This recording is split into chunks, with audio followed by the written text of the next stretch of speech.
The following is a special presentation.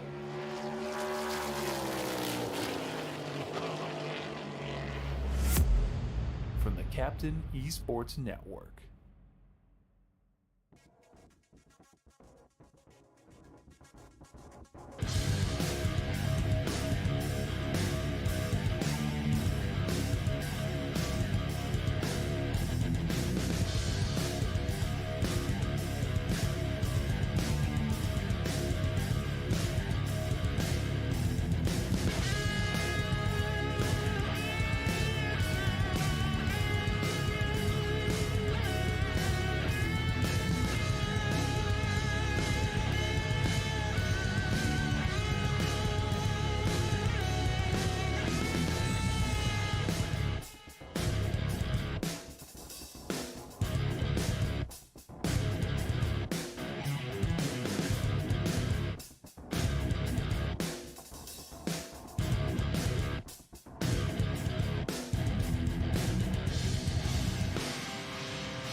Happy Friday night, everyone, as we welcome you in. All-American Cup Series racing returns after a week hiatus with the Easter holiday. Tonight, we let out a track that doesn't get let out often anymore. Not because people don't like running it, but because it's a legacy track now. And we're talking about the old Charlotte Motor Speedway. And of course, that first question you ask is, well, what's the difference between the old and the new? Well, basically, the new version has the roll, the chicane on the inside of the infield, has the artificial turf. This is basically what Charlotte looked like back in the Lowe's Motor Speedway days and these pre-Roval Cup days. This is the Charlotte Motor Speedway. As we welcome you in tonight, All-American Cup Series race number 9, presented by Harpoon Design.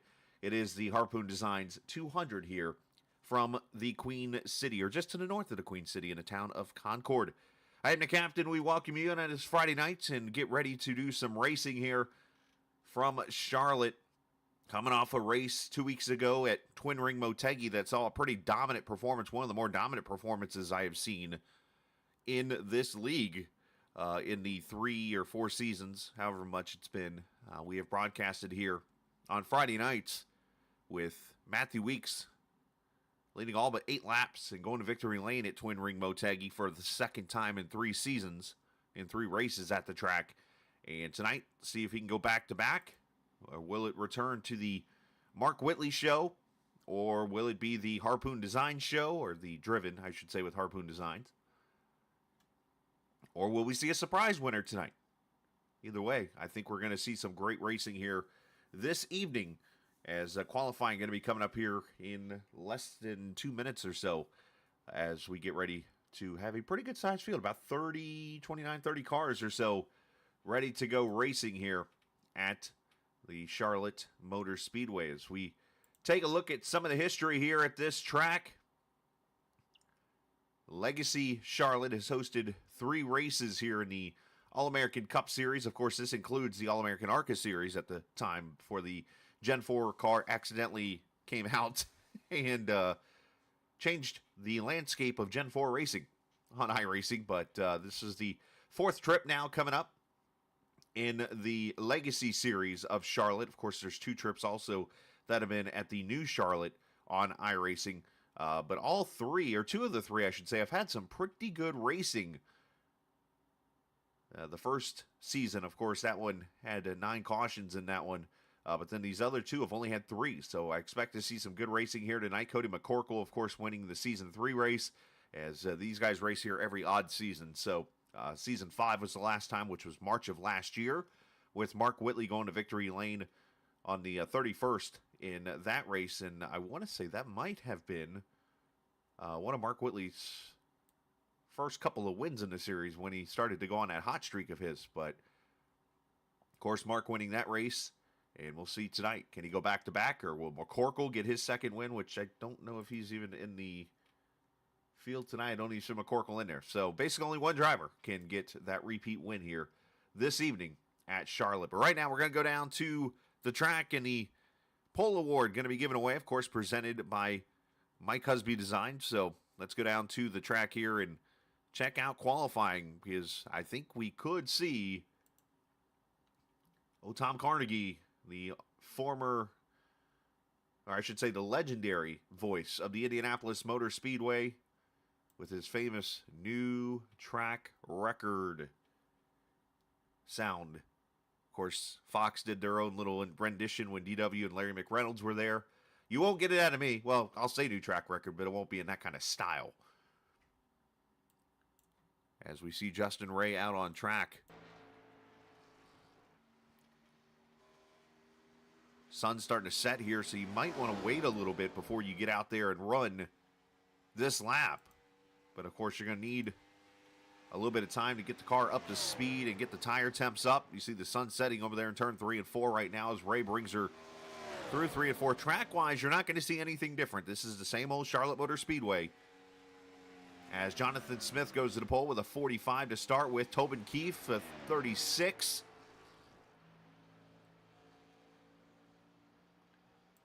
The difference, basically, that you see with this track on iRacing and the new track is the walls are still gold on the old track, and, of course, the infield. As Heller puts a 26 up there on the pole.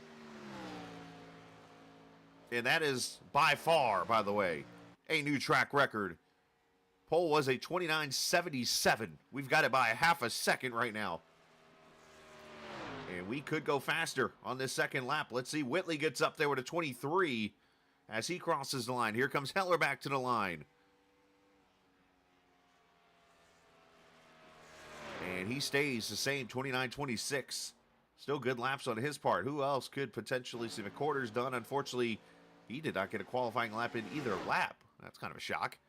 So he's going to start in the back. Here's the chrome number 3 of Justin Thompson. He right now is 8th. I say McCorder didn't cross the line, but he did apparently there. 29-23 with a 4. He is off by 1/1000th off his teammate, Mark Whitley. Zach Rogers goes 4th. I looked over on the timing and scoring. It said he'd already completed 2 laps, so that kind of caught me off guard. Here's the National Guard 88 of Trey Holmes sliding her off turn 4.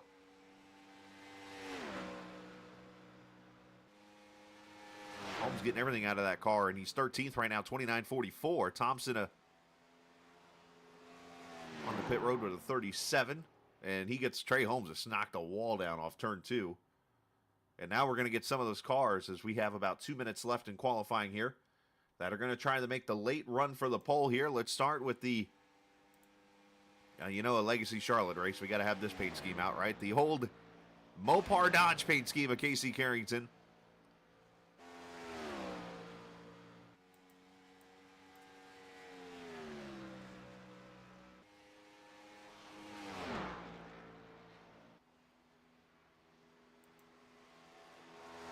As he brings it through 3 and 4.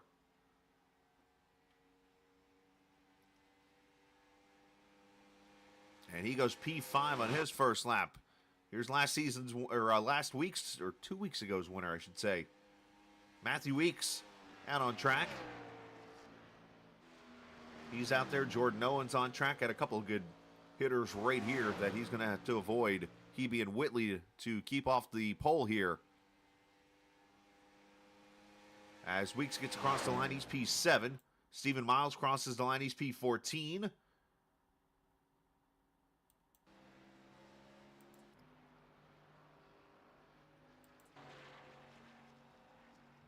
Carrington's still P5 after his second lap. Let's go back to Matthew Weeks.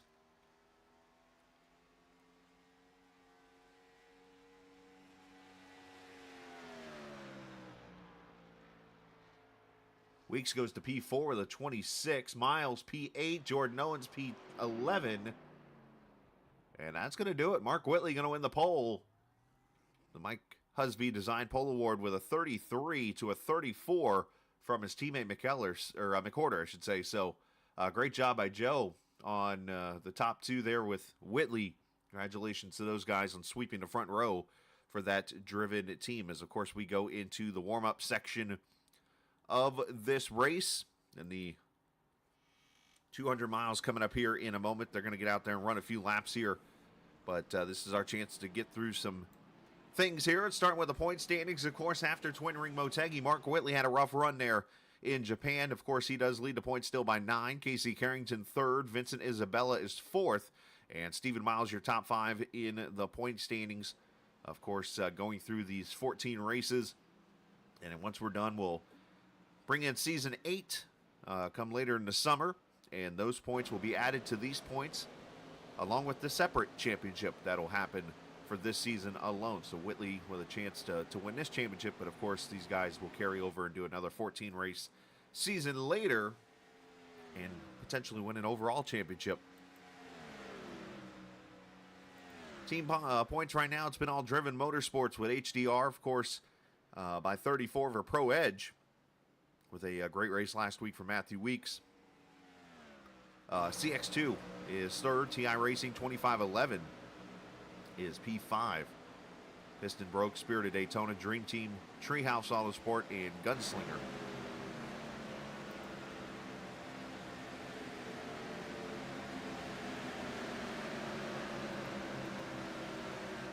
All right, let's take a look at the Rookie of the Year battle. Right now, Vincent Isabella up on McWhorter by 7 right now, and I'm trying to peek over to see if I see Isabella's name. I do not, so I don't know if Vincent will be here tonight for this race, so that might change up these points a little bit. Steve Ritter 3rd, Justin Thompson, Dylan Rosenberg up in the top 5.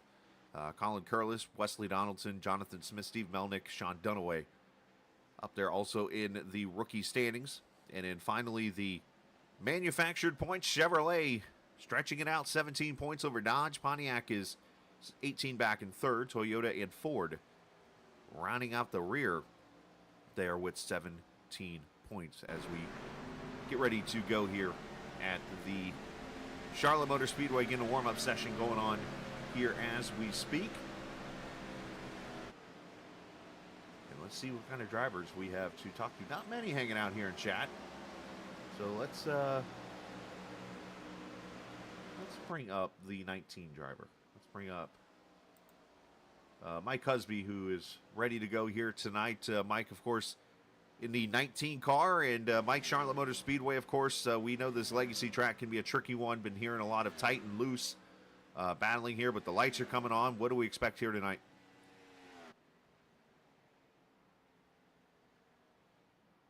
Other than Mike not answering. We'll check back with Mike. I thought Mike was there, but he's not. We tried. Back to CX2 he goes. You know what? Let's talk to Terrell. We don't get a chance to talk to him much. Let's bring up Nick up here. Since Mike don't want to talk to me, maybe Nick does. All right, Nick might not want to either. This is everybody's chance to go and get their bathroom breaks out of the way.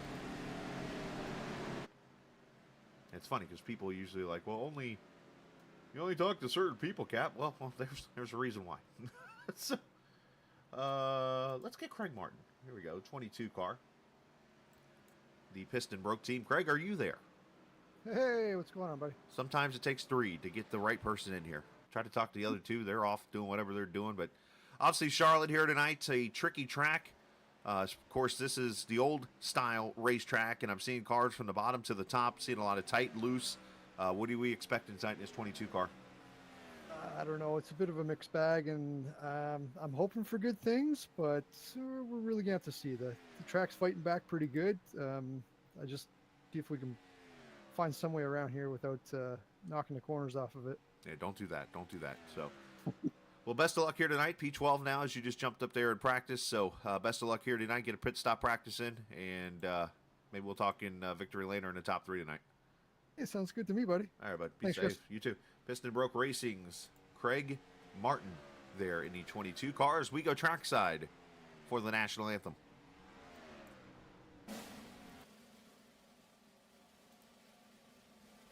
Oh, say, can you see by the dawn's early light what so proudly we hailed at the twilight's last gleaming, whose broad stripes and bright stars through the perilous fight o'er the ramparts we watched were so gallantly streaming, and the rocket's red glare, the bombs bursting in air, gave proof through the night that our flag was still there.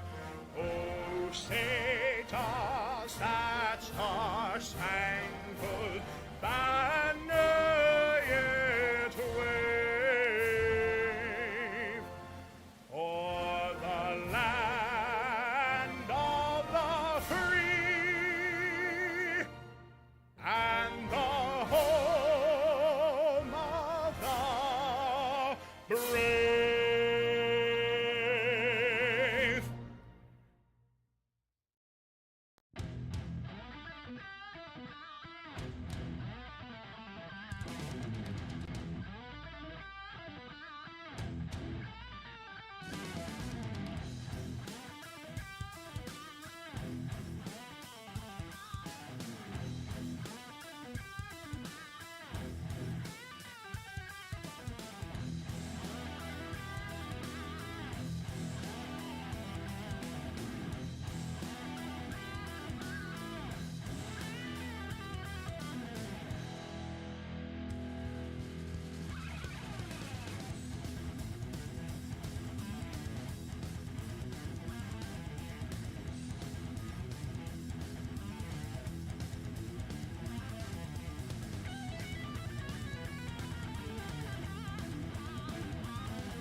you look through the grid here.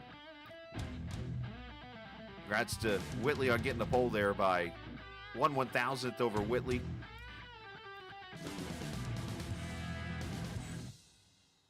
Mike Mallon, Steve Melnick, Craig Martin, Nick Terrell, Justin Ray, I should say, Austin Bloom, and I think Carson George is not going to make the grid. So 30 cars going to go racing here this evening.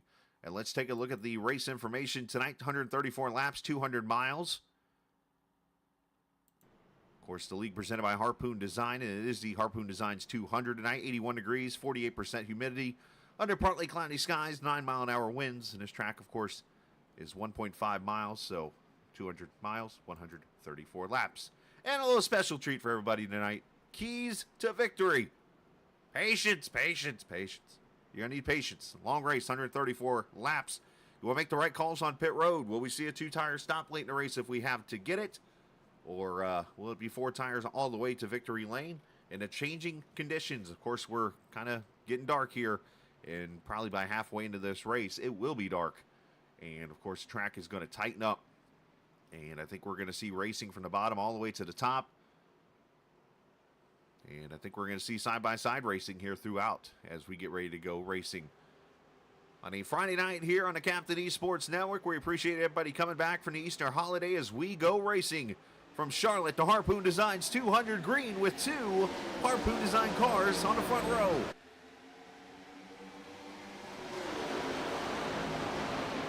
Our cameras tonight presented by TrackCams22.com as Whitley gets loose in 1. Holds on to her. He pop hold to Steve Park.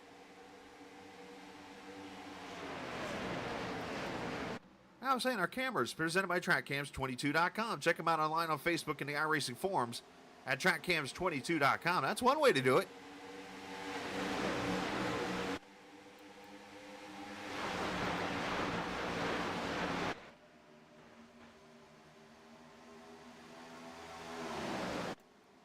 One thing this track is notorious for, I do remember back when I raced this track a lot, especially in a truck, like lap 1 on the bottom lane would seem to get loose and you almost had to ride the throttle a little bit. As McWhorter goes to the lead. Heller going to go to second, bring Carrington with him. Earlier today I was asked by Carrington, when I raced this track, what was the first thought that came to my mind? And that was the speed. And especially in these Gen 4 cars, I haven't had a chance to, well, let me take that back. I have had a chance to run this track, the newer version, of course, in a Gen 4 car. And I felt like I was lost out there. And that's coming from a guy who has won numerous hosted races at this track. I felt lost out there because I was not used to driving this Gen 4 car, and it felt slicker and all get out. So I can only imagine what they're going through here. Is Heller trying to get the lead. McWhorter all over his door. So trying to play defense. As you see Whitley, by the way, let's update him. He has fallen all the way back to 19th after his turn 1 whoopsies.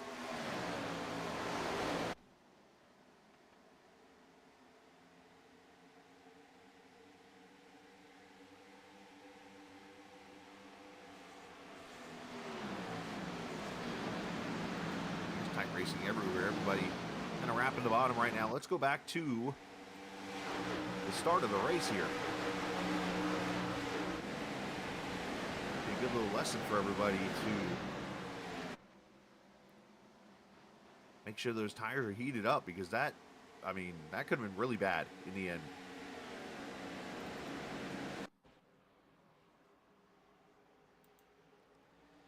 Whitley gets a good start. Of course, Charlotte, very notorious for tire spin and stuff, goes down here to turn 1. And just whoops it easy right on entry. Back end swings on him. McWhorter even got loose there. I think trying to miss him. And you see a couple other cars. I mean, Dillon had some issues. I mean, they weren't the only ones.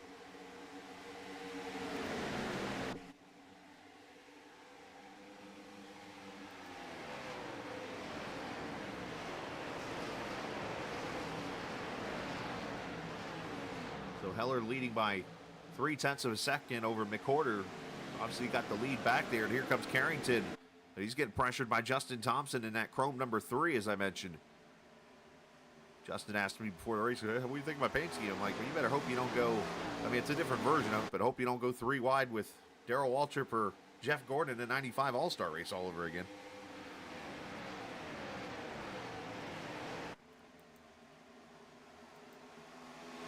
Here's Tobin Keefe, the 09 WeatherTech car, outside Nick Leo's, a battle for the 6th position.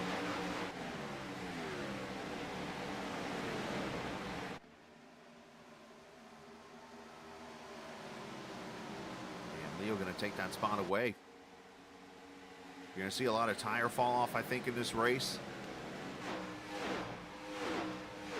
I'm already starting to see it. Everybody's into 30-second brackets already after running 29 to start the race. We're not even 10 seconds or 10 laps into this 134 lap race. About 35 to 40 on a tank of fuel. You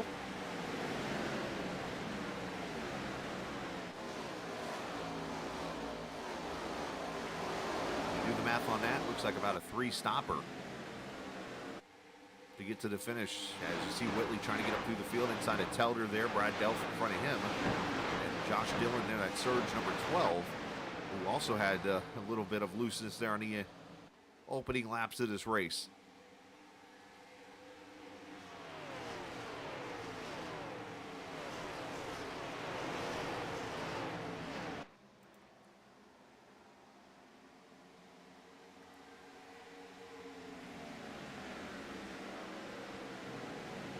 Charlotte, the original of the 1.5 mile tracks, if you remember correctly, the old cookie cutters as they call them now. Oh, easy there. That's Jonathan Smith just getting a little loose there in front of his teammate. Back in the heyday, in the early 90s, it was just this track was the only cookie cutter really on the 1.5 miles, and then in 96, Texas Motor Speedway arrived, and then Atlanta, they reconfigured it, turned it to looking like this. Of course, you always had the 2 Mile Michigan track. You had Auto Club come into play in 97. Vegas came into play later.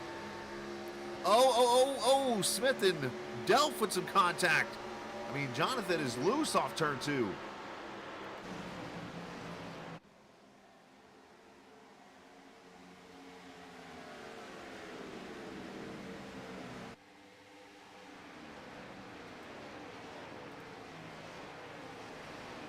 Appreciate the viewers checking us out here tonight. Welcome into the Captain Esports Network if you're new. If not, we appreciate you coming back, and hopefully you had a happy Easter, and hopefully you're safe with everything that's been transpiring this week, from weather to earthquakes apparently to everything. You see Heller's pulled away 3/10 over McCorder, who's got 6/10 over Carrington, who's got about a 10th on Thompson. Nick Leo up there in the top 5. The best fighting on the track is back here. We were just watching 77, who's gone by both his teammate there in the 72 and the 14. There's Telder. There's newcomer Victor Fluger in the 82, that red and white car, and then Mike Husby, the Siemens 19.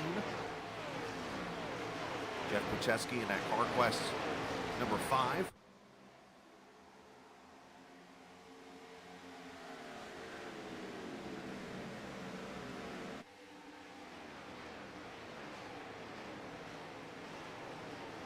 Ooh, and now Smith knocks the wall down.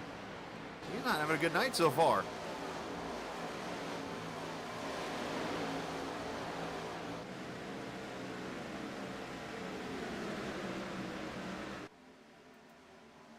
Back here, Dylan Rosenberg in the 91 car. Dylan, fresh off of a debate last night during our AI broadcast, and Smith gets loose at 3 and 4.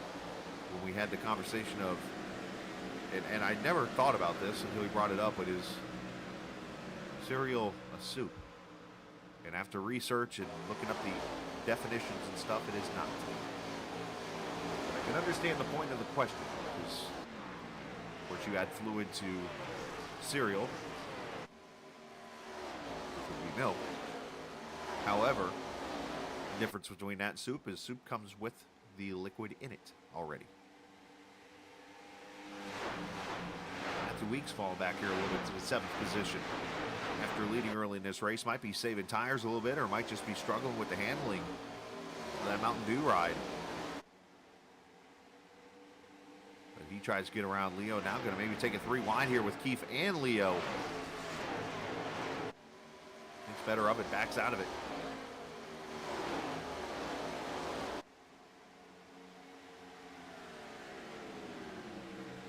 Rogers kind of watching this battle here.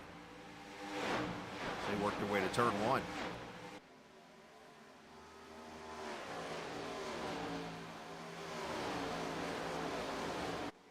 And yes, that actually did come up, by the way, in conversation last night.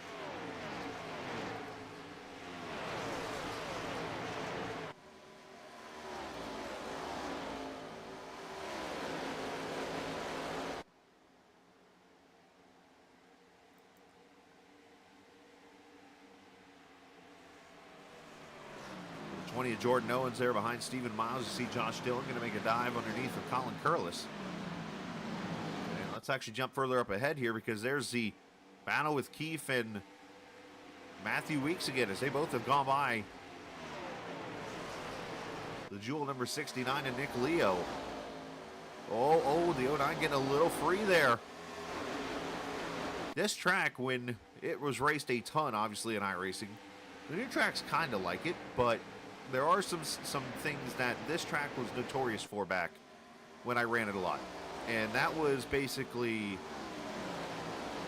if you were the bottom car in the corners, some reason this track was notorious for you pushing up into the car in the outside lane. And usually right about where Leo is, maybe a little bit lower, about a half a car, you were able to make that lane work and hold off positions. Now, of course, this was before the oval refresh of recent times.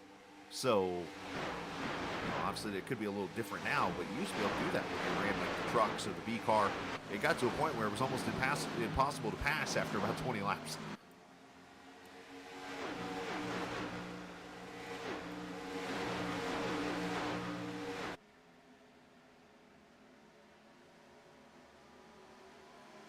As Steve Ritter there, that leaf guard number 16.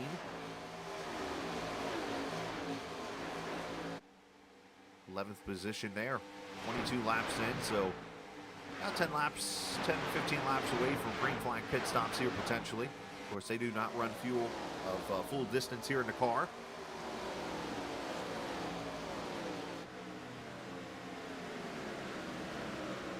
Which I think is helping bring out the tightness in the car that you're seeing. And then, of course, it gets snappy loose off the corner, which is product of turning the wheel too much through the center.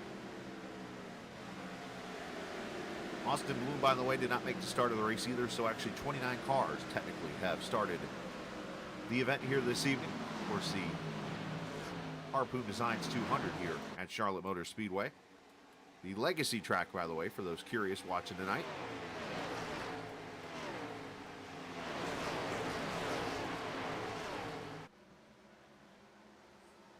And for those who might not have... Stephen Miles getting loose there. And he is off track in the infield through the grass, able to save it, lock it down.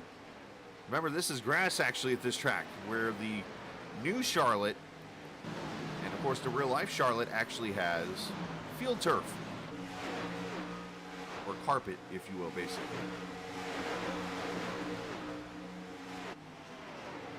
Miles going to slot back in 16th position. Man, this battle right here, these guys will just continue to go at it.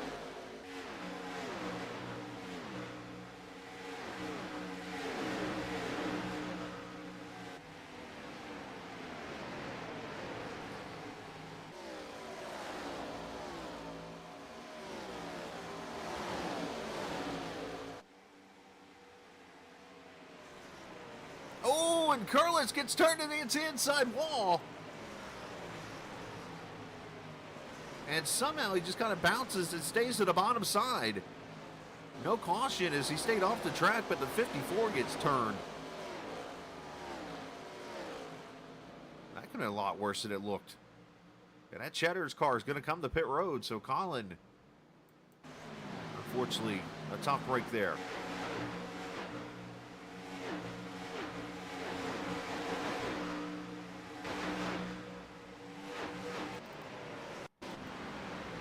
What happened to the 54 here? He had Steve Ritter there behind him. You see Keefe there getting a little free. got turned, unfortunately, it looks like there.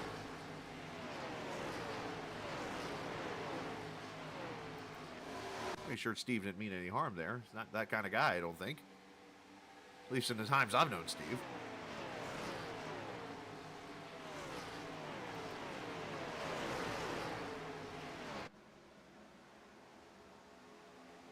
Trey Holmes riding that high side, trying to get around Telder, trying to get to Ritter here, gets a little free off. For those of you who are outside of the totality coming up Monday for the solar eclipse, got some news for you. This coming Monday afternoon, the captain is going to stream the full solar eclipse for you. And it's not going to be one of those where I sit here in my house and stream a video. No, no, no.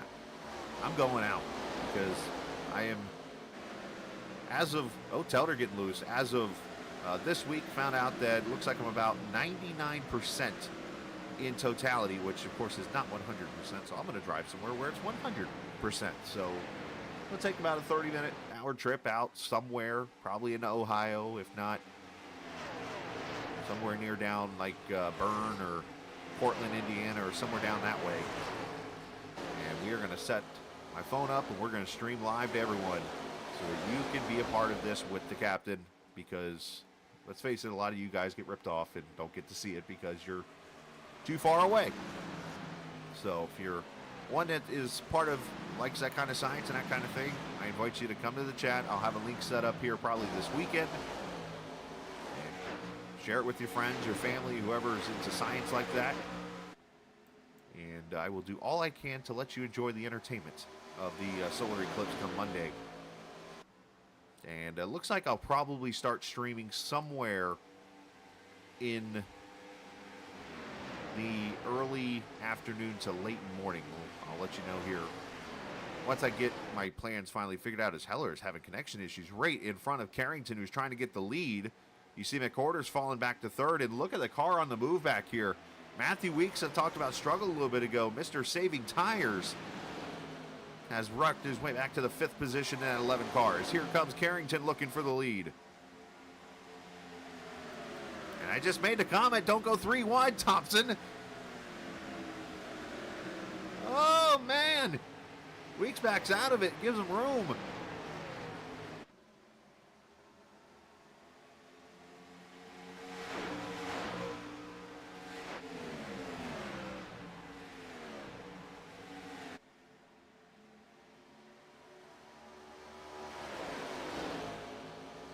Well, those who have never seen that All-Star race, go look at the 1995 All-Star races, the one won by Michael Waltrip. And there's a 3-wide battle coming off turn 4, where I think Gordon goes to make a move. And Darrell Waltrip and Earnhardt are side by side going into coming out of turn 4, and they literally pancake each other into the wall. And I believe, if I remember correctly, it injures, I think, DW in the wreck. Which Darrell had one of the cooler paint schemes in that race with that chrome Western Auto car back then. As Carrington going to take the lead here, get some bonus points as he will clear the Ohio driver Christopher Heller for the top spot. Matthew Weeks going to try to take the 3rd position away from the 3 now.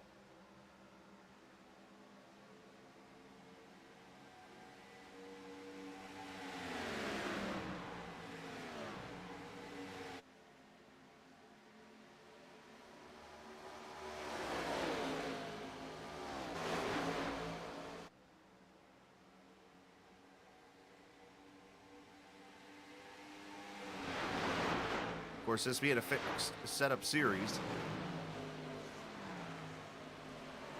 you have all 28 of the 29 cars that started this race within 15 seconds of each other. As pit stops are starting here, Jeff Pacheski, the first car on pit road. We'll see if that brings more cars in. You see Colin Curlis is taking his car behind the wall in the 29th position there.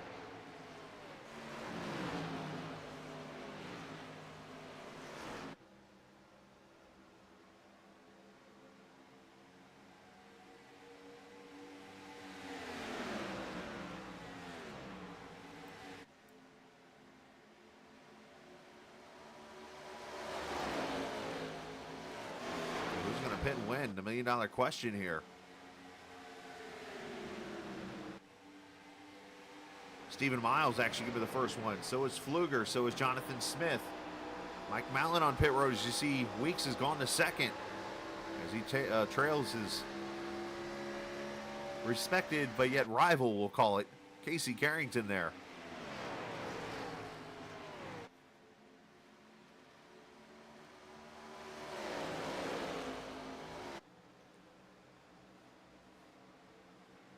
Obviously, for those who've never seen this, oh, caution!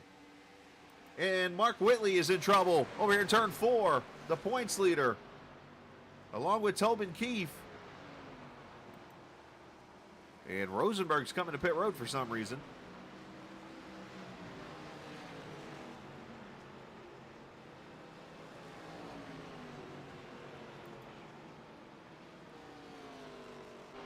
Whitley, I don't see much damage, but maybe some miscommunication to pit road here. Going to bring out the caution and trap a lot of cars, or a few cars, I should say, a lap down here. At lap number 37.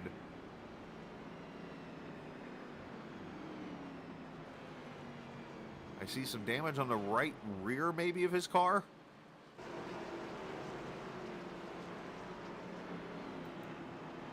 And leaders all going to come to pit road here, so we'll follow this and then we'll go back to the replay.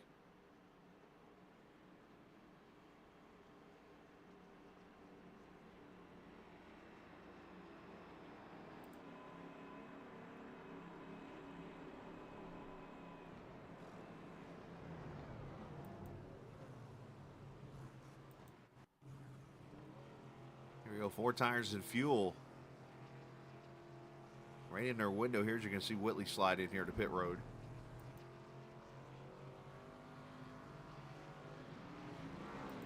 And the race off going to be Carrington, Weeks, Heller, Thompson, and McCorder.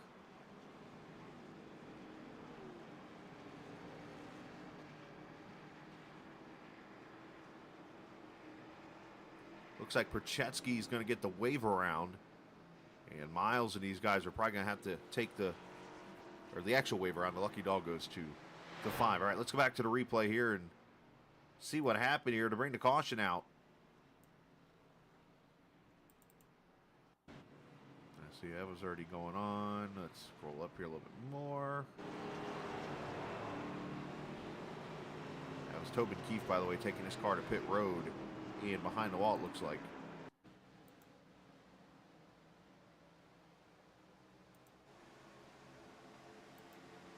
Oh, Whitley gets turned, it looks like here. I'll have to see more of the replay. And then the 09 gets hit by Telder and a couple others. Ritter gets some damage.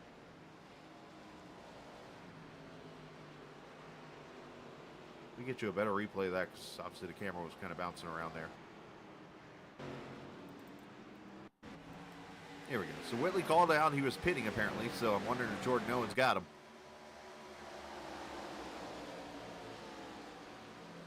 Oh, that's exactly. He kind of hooked him and goes around. And then Telder and these guys nowhere to go.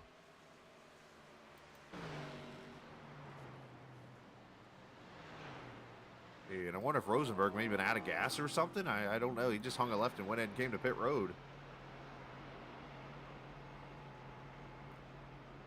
Let's get one more look at this. Let's go back here to Telder, though, and see.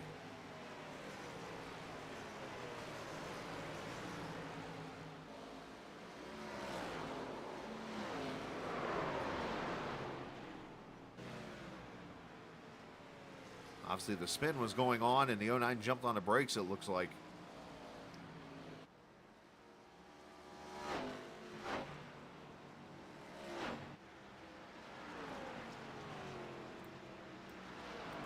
It's unfortunate for the drivers involved, and the caution comes out for the first time here at lap 41. And to be expected, the cars of Miles, Fluger, Smith, Mallon, and Henning will take the wave around here and go back on the lead lap.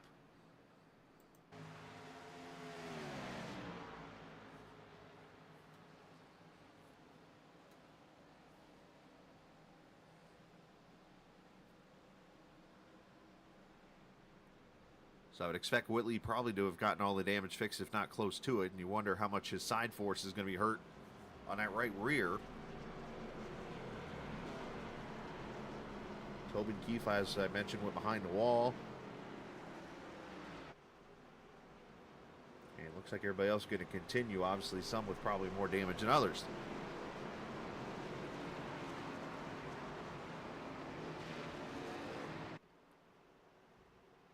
All right, pace car pulling off in the hands of Casey Carrington at number 9 Mopar Dodge as he comes to the green flag here. Of course, another way to tell this is a legacy track, which for those on iRacing that don't know, a legacy track is basically a track that has been updated on iRacing to a different version, basically. They've updated like it majorly and pretty much redone it. And the legacy version is what sits there. It's a free track, basically, for you to race at. So, where Charlotte was updated with the Roval and stuff now. That's where you get this legacy version, but you do not see the Geico restart zone over there on the right. So, even though they do not actually use the restart zone, you'll notice there's no like specific zone over there. So Carrington taking the lead here from Heller, McCorder, Weeks, and the 69 of Nick Leo.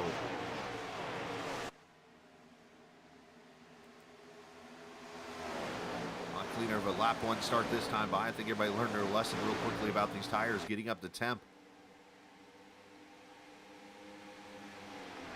Up front, Heller to the lead.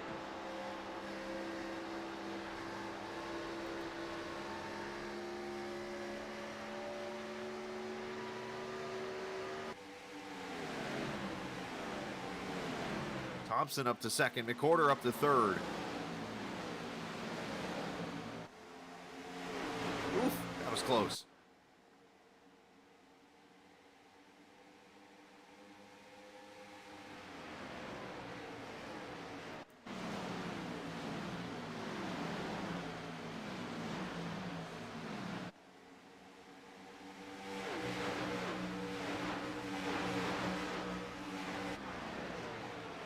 Everybody now getting a run under their belt, so able to make whatever adjustments they needed to if it's the way they're driving, which is pretty much the only thing you can do.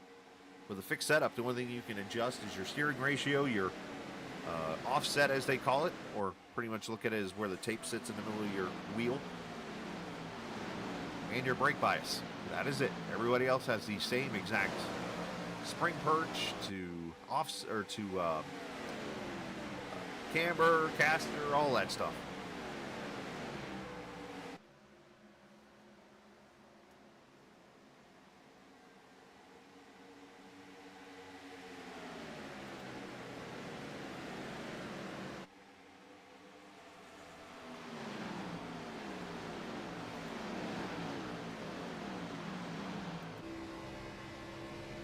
On board with Josh Dillon. Watch his hands into the corner here and see how this car is. Not really turning the wheel too much. That should tell you enough. A little bit to the right there off turn 4.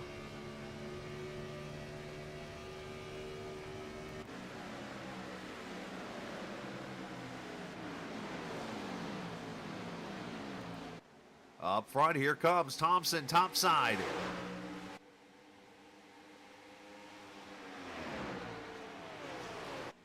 Ooh, Heller almost got in the back of him. That's going to kill his momentum. McCorder's going to get a run top side if he can stay in it.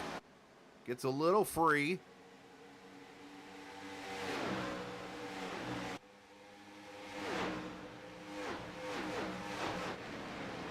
And he'll take the second spot away. So McCorder, who's obviously coming back from that missed race a couple of weeks ago,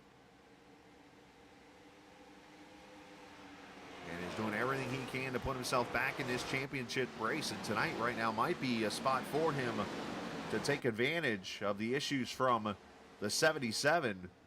I say that as Mark Whitley's 7th right now, so it wouldn't be much of an advantage right now, but Whitley has had a little bit of a rough 50 laps. And you still got 5 races after tonight to make some moves and potentially be in that battle for the championship. Which, by the way, that race, the championship race, will be the last mile and a half that you will race all season long here the rest of the way. And that is the old Atlanta Motor Speedway, the worn out banking of Atlanta, as Husby makes the pass on Zach Rogers for 8th. Thompson with a 10th right now over McCorder. Steve Ritter comes to pit road, unscheduled pit stop for the Leaf Guard of Vermont, number 16 car.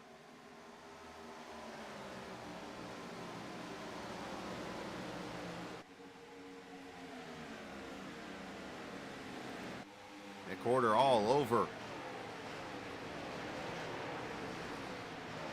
That 3 car.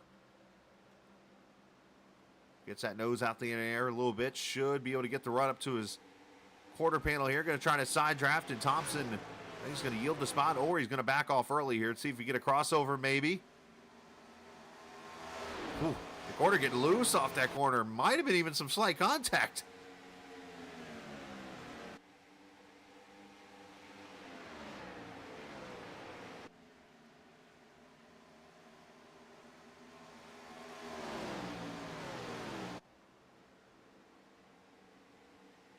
So another lead change in the race. Got back here in mid-pack where Trey Holmes and Justin Ray battle for 12th. Jordan Owens in that 20 car right back there ready to pounce whenever. Brad Delph, of course, in front in that 14.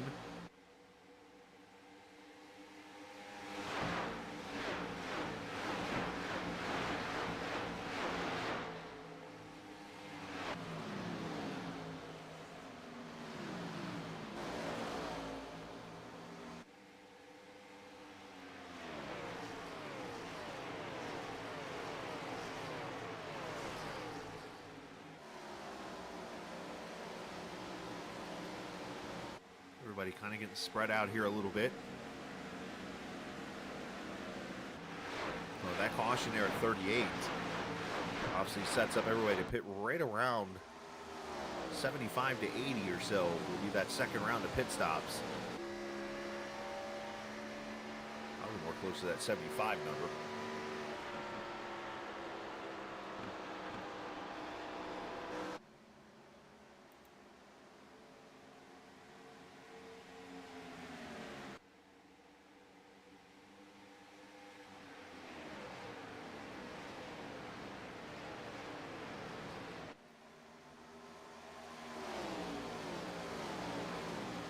About 2 seconds of fall off I noticed in that last run as the tires kind of wore out pretty good with this surface.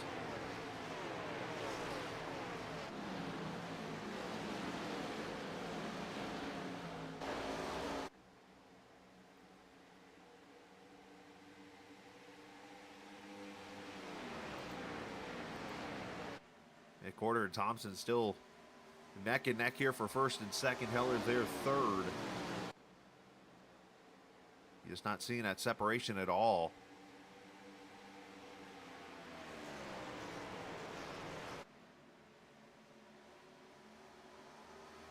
Amongst the field, let's actually jump back here to the cars that took wave rounds here as Perchetsky and Henning about got together. And, well, Perchetsky's putting himself in the weirdest photos category as all of a sudden he's off the pace in the 5. Looks like he's got the outside wall and is coming to pit road.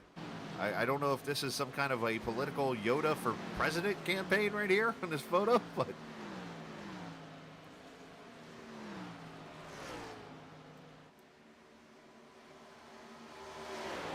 Perchetsky in the pits.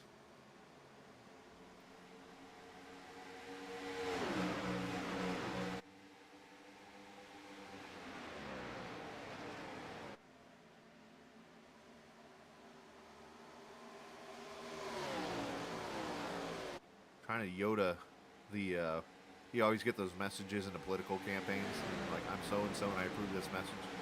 What do we approve this message? I Yoda do or something. Yeah, that'd be funny.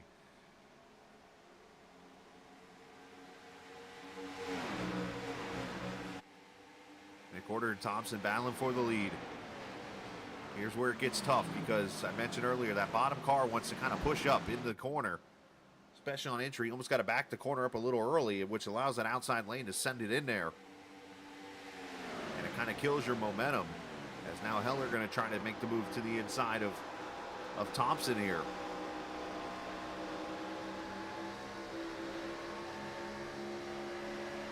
Appreciate the viewers watching us here this evening on the Captain Esports Network. If you're again new to the chat, we obviously ask that you please subscribe to the channel so you can come back and watch more great racing throughout. If you're not new, we appreciate you coming back and joining us on this Friday evening, and of course all the other nights that we broadcast, Friday nights for this series, and of course Sunday and Monday nights. Pretty much after tomorrow, we are on for 6 straight nights every week for a while, as our Tuesday and Thursday leagues will be back going again, along with Monday, Wednesday, and Friday. So pretty much Saturday will be the only night off. And these three are battling hard. Well, I say 2 of the 3. Heller's just trying to hold on right now and just wait to take advantage here.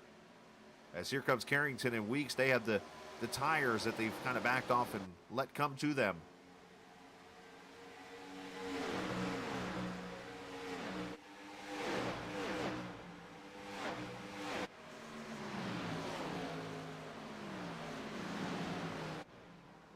Thompson trying to get that high lane to open up a little bit here. See if he can cross them over.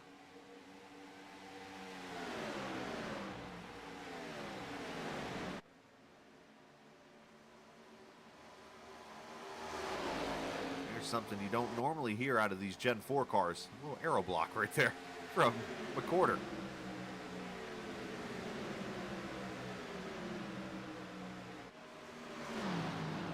Thompson had to get out of the gas there. Got a little tight there into 1 and 2.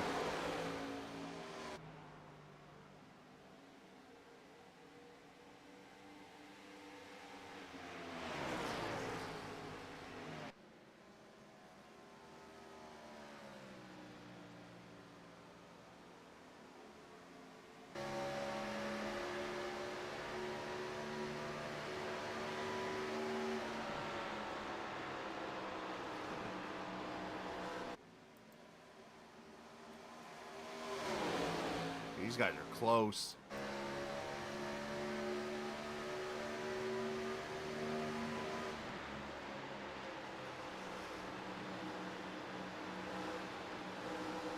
Thompson's getting tight there. Now you see him fighting the wheel. It's like I said, the later you get into this run, the tougher it gets to pass on that bottom side. Something about this track that's never changed.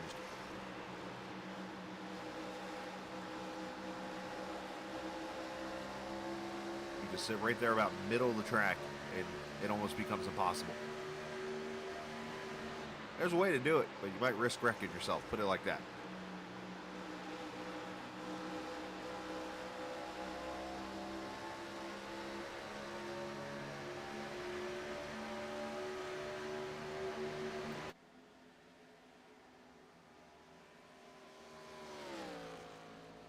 Want to go to other battles, but these guys just keep going at it. Look at Weeks all of a sudden into the picture.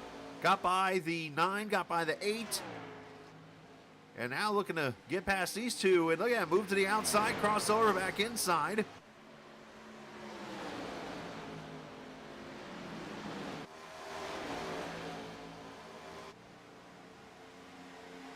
As we hit the halfway point this time by. 100 miles in, 100 miles to go in this Harpoon Designs 200.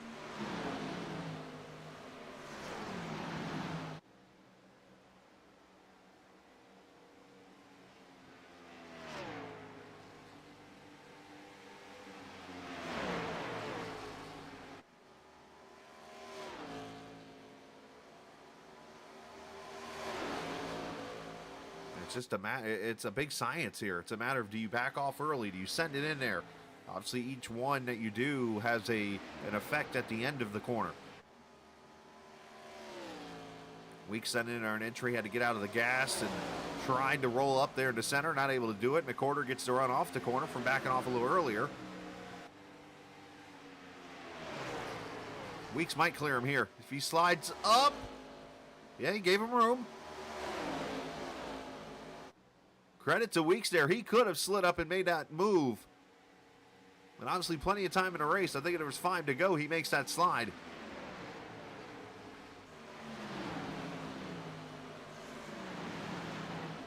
There are a couple other battles that we will get to eventually here. One of them's right back there. You see those 5 cars lined up there for about 6th.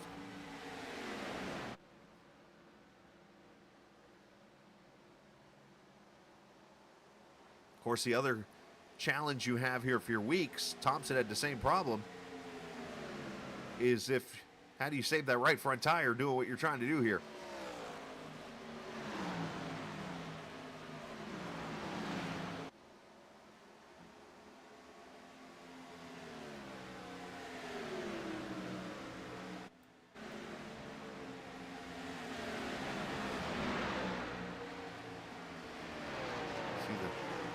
Sun's starting to set over there near the drag strip off of turn 4.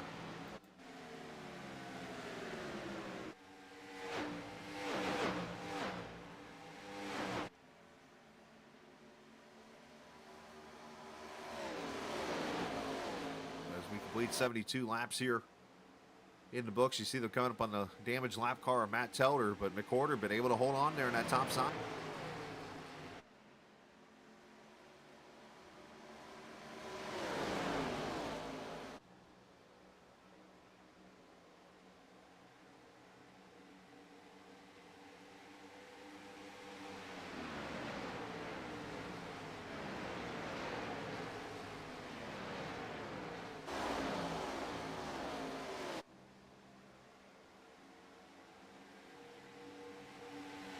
Weeks trying everything he can here. Very tough here to do as you try to get up there, and you saw him kind of side drop that left rear and then pull back down. If you're McWhorter, you got to be careful of that. And I think he has a spotter here tonight because usually that team has spotters with him, probably telling him, hey, he's on your quarter, don't turn down. But it's very easy to do is turn down into that car not knowing he's there. But you know he's low, but unless you have a real spotter, that's all they say is car low. You don't know he's right on your quarter.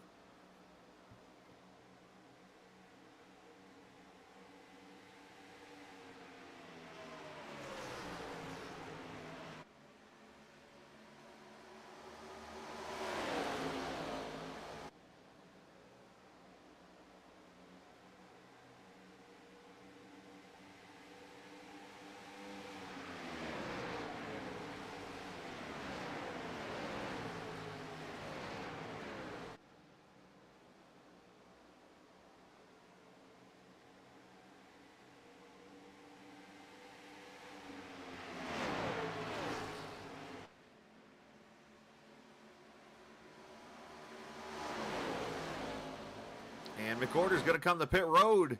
Had to get down there in front of the leaders as he saw the battle starting to shape up there behind him. McWhorter and Whitley going to come to pit road and start the round of green flag pit stops here at lap 76.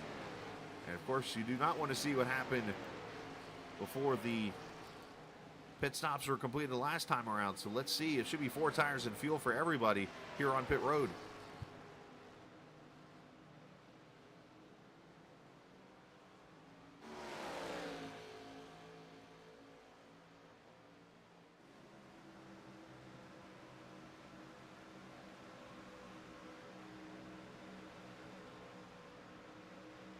All right, so McWhorter and Whitley get away.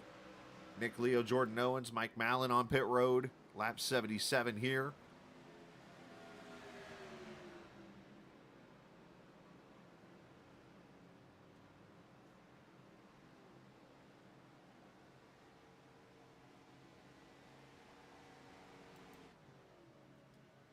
And here comes Carrington to pit road, the next to the leaders.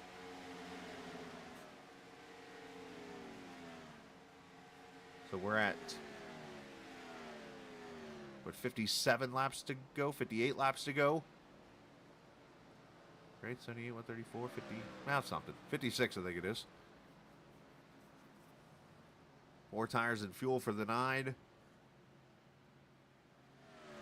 And you want to look right about where 17th McWhorter is right now. That is your first car off pit road. With the tires, you'll see them jump ahead here of Carrington. He's going to go by right about now. And that's just the 2 laps separation right there on tires. One thing you do got to be careful of, it happens every time here, and I don't want to jinx somebody to do it here at Charlotte, but there's a storm cover drain over off of pit road that if you are too far to the inside of it, when you come off pit road, it could be the end of your race. It is right over here. You can't see it. Right in this area here.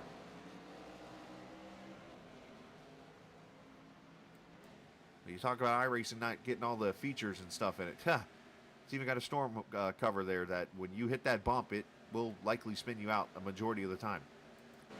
As Heller's on pit road, so is Thompson, Vinoski, and Nick Terrell. As they will pull away 4 tires and fuel. Stephen Melnick, the last of those to come to pit road, and it should cycle everything back around to McWhorter, who's going to have a pretty big lead over Mark Whitley, who jumped up by short pitting. The question is, can they hold on with the older tires?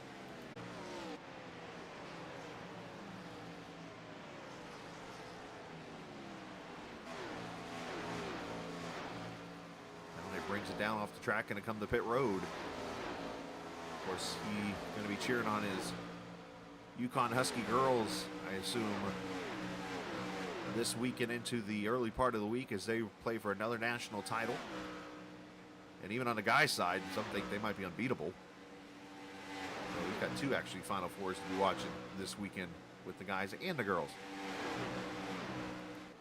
All right, so this cycles everything back around.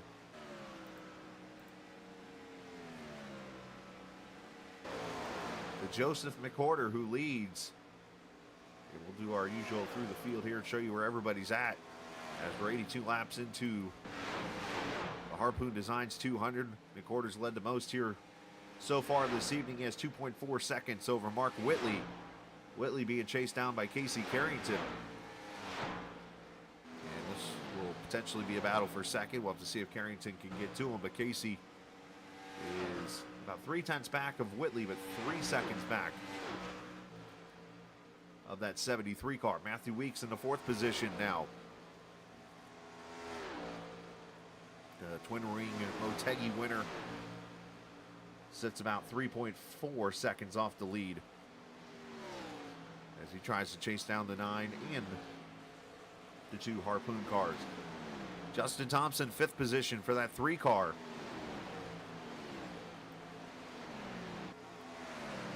He and Heller pitted on the same lap, came out of the pits together there in the 5th and 6th positions. There's Heller. Those guys roughly about 6.5 seconds back from the lead. Nick Leo, the 7th position, just holding strong there after starting in 14th. We're running up near the top 5 pretty much all night. Mike Husby, the 8th position, that 19 car. Mike, of course, back in the 19th position where he started. He is up to now 8th after pitting on lap 78. He's got Zach Rogers there in front of him in the 4 car. He's got roughly about 9 seconds or so back from the lead of this race. Here's Trey Holmes, the 88 car.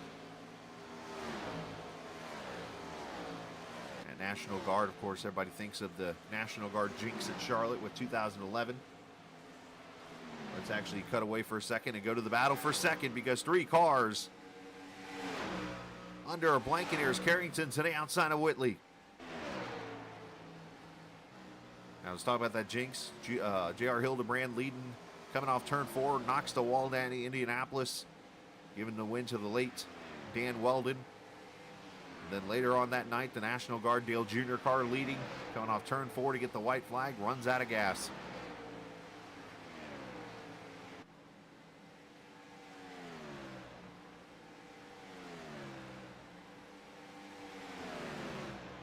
So the new tires get around Whitley for 2nd and 3rd. We'll keep an eye on that battle as they come up through the field here. We left off at Jordan Owens in the 20 car. Jordan in the 11th position. The Geek Squad JD Designs number 20 there, running P11. The 12 car in the 12th position. There's Josh Dillon in the Surge Dodge.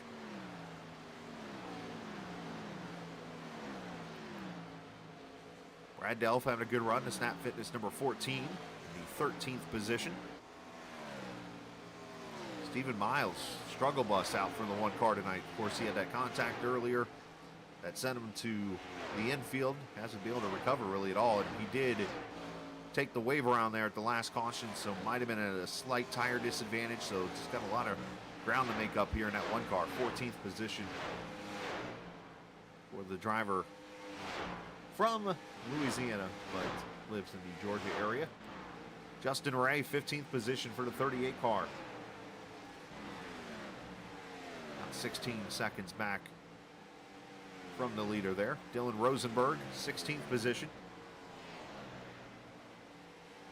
for the critical thinker in that 91 car. I don't know. I got to think of a nickname for him. Nick Terrell, the 81 car, and I mean that in all kindness. He actually, believe it or not, Dylan is a broadcaster himself. He actually does high school stuff in his area where he lives up in one of the Dakotas. I think it's south. Covers high school sports up there. And I think that includes polar bear wrestling. I'm kidding, obviously. Nick Terrell in the 17th position, though, there in the 81. The car to get you hungry every time you see it. The Buc-ee's number 29 of Mike Mallon running the 18th position. Makes you want a brisket sandwich every time you see that car. Jake Vanoski, 19th position. The Bass Pro Shops number 7. This guy is well back from the leader, 22 seconds. Victor Fluger struggling tonight, 20th position for the 82 car. And speaking of struggling, this guy was all over the place earlier tonight, but has kept it under him and doing the best he can. Right now, 21st for Jonathan Smith in the 72 car. Stephen Henning, 22nd for the Canadian driver there, that Canadian Tire car. And that's the second to last car in the lead lap. Craig Martin, who we talked to before the race. Craig, the last car in the lead lap, in 23rd right now. First car and only car one lap down is in front of Craig. That's Matt Telder, of course, with that damage from the accident coming to pit road earlier. That he's obviously trying to get a caution to get back on the lead lap or to get that damage fixed. Stephen Melnick, who just came to pit road, obviously there 25th. And the rest of the cars off the track. Perchetsky, Steve Ritter, Tobin, Keith, Carlin, Curlis. There you go. Through the field we go. As you see, Weeks has gone by Carrington for second. And he is now chasing down Mick Horter here with 40 laps to go. So the pit window going to open up here in a couple laps. The final pit stop here, as you see, now Thompson and Heller have gone by Whitley for 4th and 5th. So again, if McWhorter can hold strong here and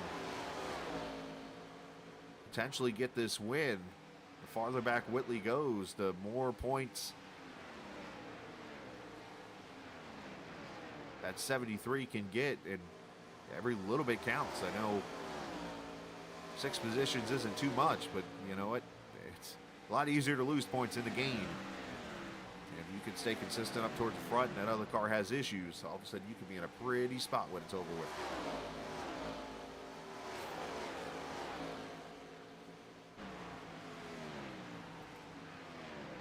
Here comes Weeks.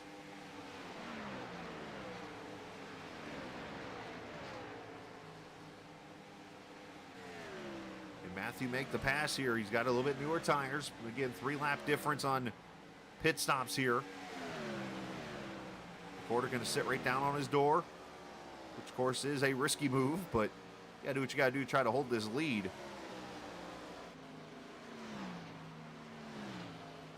Weeks leaves it at the line that time by, and should clear him into one here.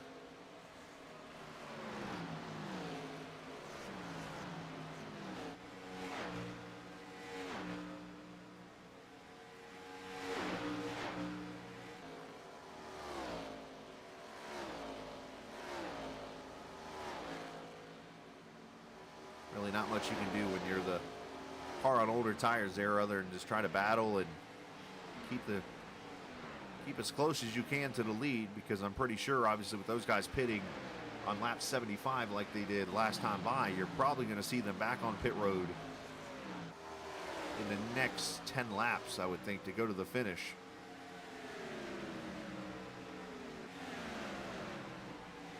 But a note to take here is it took them 20 laps almost to catch that 73, so that could be something to watch later in this race.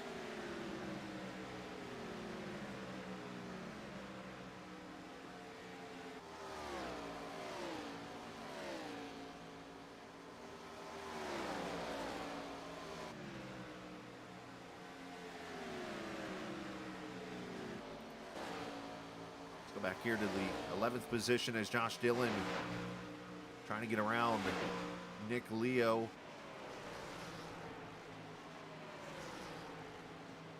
Leo, of course, was having a good run earlier in the race. He was up to, what, 5th, I think, at one point, and he gets loose there through 3 and 4. And that's going to allow Dillon to go by. Dillon having another consistent run.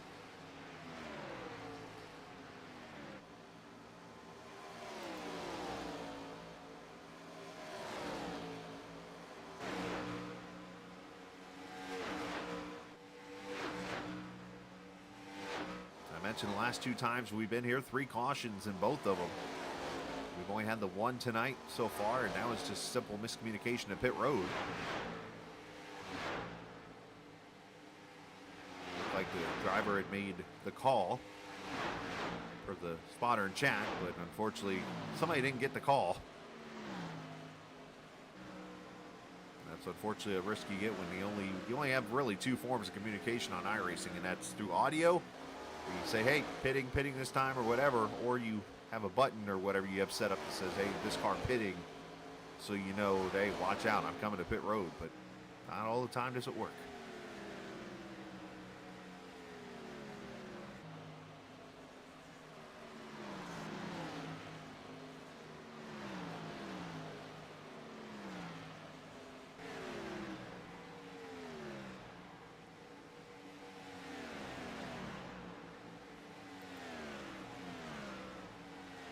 That's a good way to call it, Brantley. Boo-boo happens. It sure does. I appreciate the viewers who've come back tonight. Saw, what, 23 at one point in the broadcast, so appreciate you guys coming back and hanging out. And, of course, next week we'll be at it again on Friday night as we get back into the swing of things after the Easter holiday and pretty much now through the rest of the season. And next week's race, that one's going to hit home a little bit here, boys. And I don't mean for home as in like my hometown or something, but be the first broadcast of the Captain Esports Network, sponsored by the Captain Esports Network, as the Scalicast going to sponsor the Road Atlanta race from where I used to live in that area of the Gainesville-Braselton area of Georgia. That'll be next week's race, the road course on the schedule, Road Atlanta. A tricky, technical, I cannot wait to see a Gen 4 car go through the S's there at the beginning of the track. Should be interesting to see. Next week, that race will be at 8:15 Eastern Time from the track right across the street from Linear, of course, on iRacing. A lot of the sports car teams actually are in that area. I know Paul Miller Racing, those guys have delivered there a few times when I was there. And up until recent times, I know the Pano shop had just moved. But I remember there was a few times when I was delivering down in that area where I would drive by the Pano shop and there sat the Delta Wing. Yep, that same Delta Wing that ran back about 10 years ago. Had the interesting looking front of the car. So as they put a lap on Stephen Henning. Henning walls himself to allow the others to go by. It's always a way of going and making a move. Is Carrington going to short pit here and come to pit road here with 30, make that 27 to go.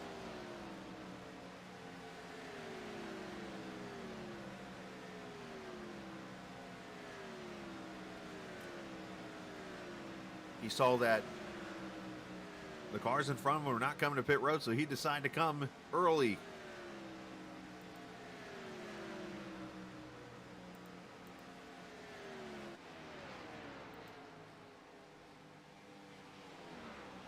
as Thompson's going to come to pit road this time. So leaders all coming to pit road.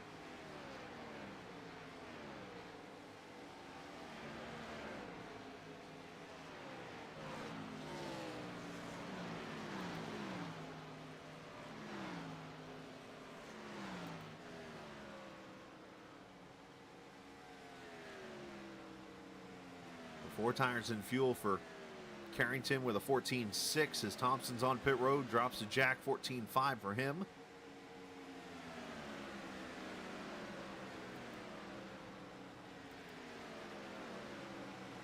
You see McOrder's done a good job of sticking right there with Weeks. You wonder if Weeks maybe burned his tires up a little bit, or did McOrder back off and save a little bit, or whatever he could do. But he has done a good job of sticking right to that 11 cars. Craig Martin is doing some landscaping over here in turn 3. Not sure if that's how you're supposed to enter pit road, but that's another way of doing it.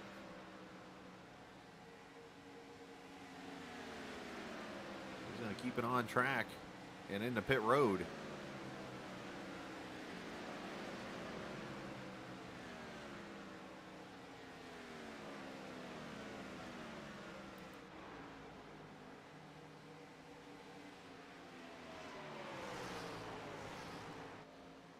They put a lap on Jonathan Smith, who's had a rough day, and leaders are going to come to pit road and almost run each other over. You know what I wonder there? Did Weeks just pull a move where he saw McOrder in the mirror turn left and it's like, I'm coming with you now? As Jordan Owens turns her sideways back there. Good save.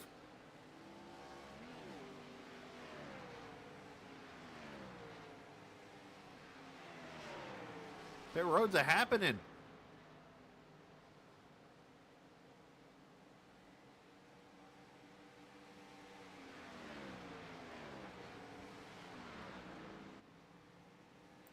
Oh, that's rude. And McOrder actually has the better stop and gets launched off pit road.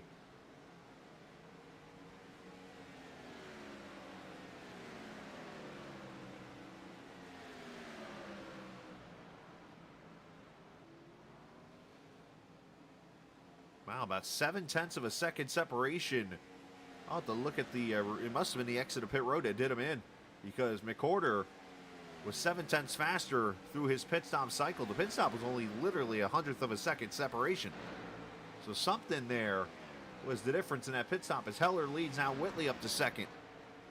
As here comes Leo to pit road, Brad Delph.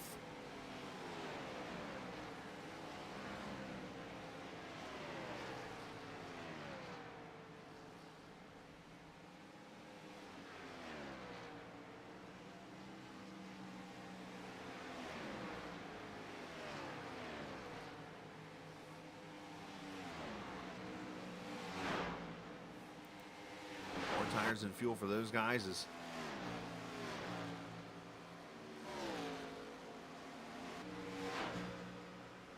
that brings her off turn 2 at 2.2 seconds now over Whitley, and you see the guys that just come off pit road kind of chasing them down here. And Heller's going to come to pit road right here. And you see Weeks and McOrder all over each other back there as here comes Whitley with them. I wish I could do some kind of split screen thing.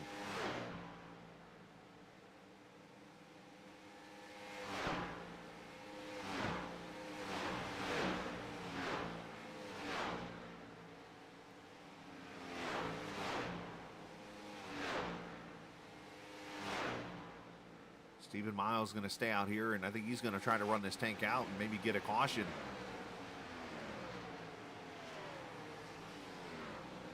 Four tires of fuel, very slow stop for Heller. As for Whitley, 11 seconds, that's a 2-tire stop. So I say a slow stop, it was actually a good stop. It's just Whitley went 2 tires. Funny, I brought that up earlier, would we see it? And with 19 laps to go, we see it.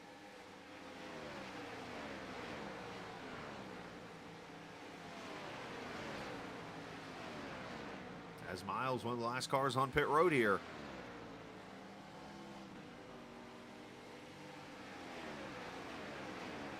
As he will do 4 tires and fuel.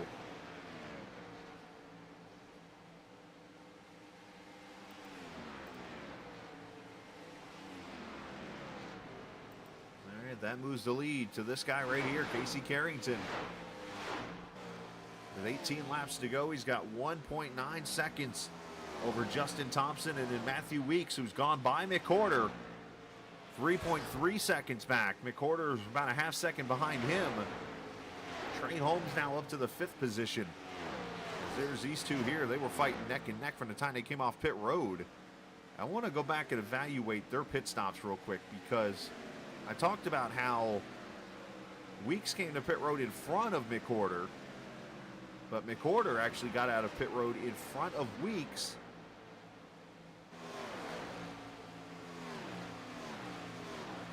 Just got to give me a second to get to it here on the replay. I had it set up for a second. Things have happened since then.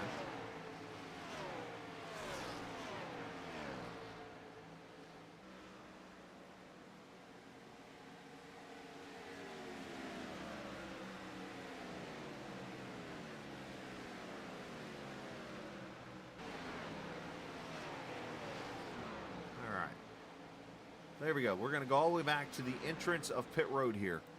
And let's watch Weeks and McCorder. Actually, they're coming to their pit stalls here. Literally 1/100th of a second was the difference in their pit stops here. Now, McCorder did come in a little hotter on pit road, too. And that was, I think, Weeks was just getting off the gas because he was slowing up. But watch right here. I mean, McCorder just launches out and was able to get ahead of him. And I say that because, as I mentioned, when these guys came to pit road, look at this. I mean, that all right there, that whole cycle was 0.7 of a second. And that's how McCorder got ahead. But now, as you see, Weeks is back ahead in that run. So, a lot of little things, a lot of little tricks that you don't see sometimes in racing, especially maybe on iRacing, because let's face it, I mean, a lot of great broadcasters out there, but some don't get to catch everything, and I don't either. I ain't perfect, but I do try to catch those little things that could be the difference in a race.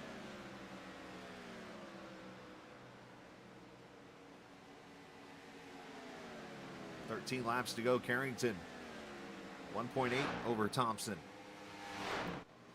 Of course, we always joke around that car that he's driving, that paint scheme, in 2006 led exactly 400 miles of 500 in the Charlotte fall race to only blow a right front tire in turn 2 and knock the wall down and end Casey Kane's race. And Carrington is now leading in that 9 car. The one thing he will not do tonight is lead 400 miles, obviously, as he won't even lead the most laps, unlike the 9 did that night.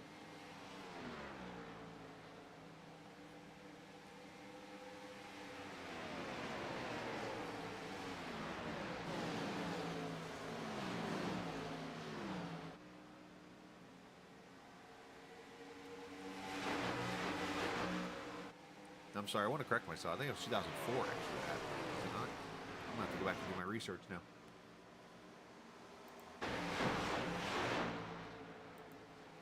Mike Husby up to the 5th position, but he has got Heller on his backside here. And move Chris up to the 5th position, passing Husby. Zach Rogers right there behind him. And Mark Whitley's fallen to the 9th position. As he tries to get the 2 tires to pay off for him.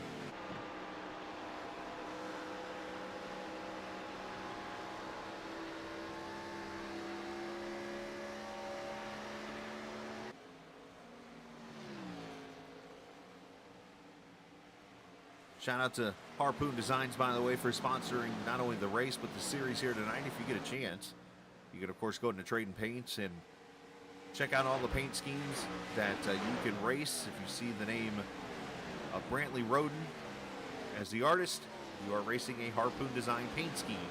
More than likely, it's a Toyota or Joe Gibbs Racing paint scheme, but there are so many others out there, too.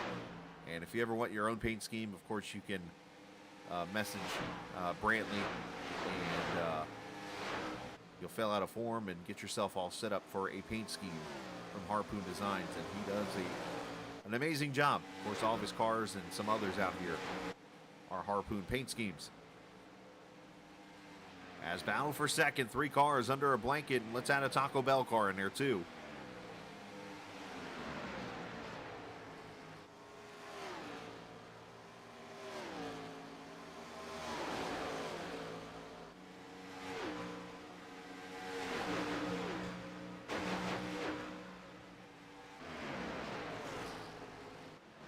Oh.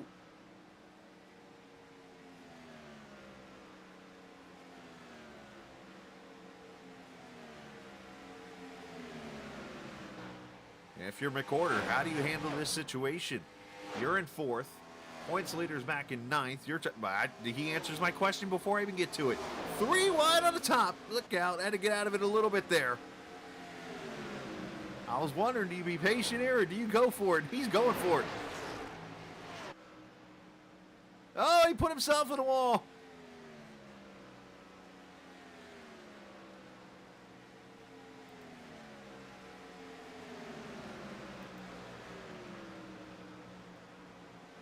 Still got time, though. 6 to go. These cars very durable. As I always joke around and say, I once flipped a car, this car, Gen 4 car, it was Arca car at the time, and went to victory lane later in that race in Texas after I got it fixed.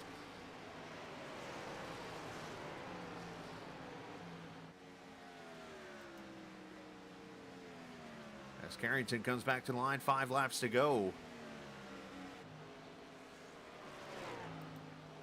Now, some might see this as a comedic moment, but there's a part of me here that sees this as job security.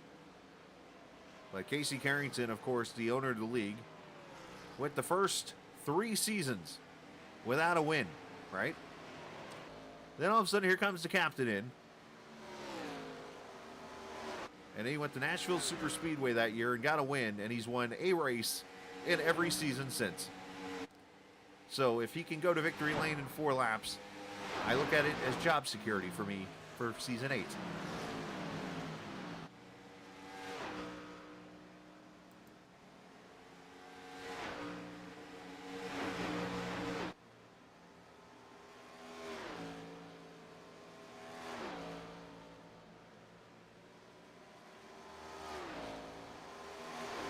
Weeks trying to get to Thompson there. Melnick's got fresh tires behind him.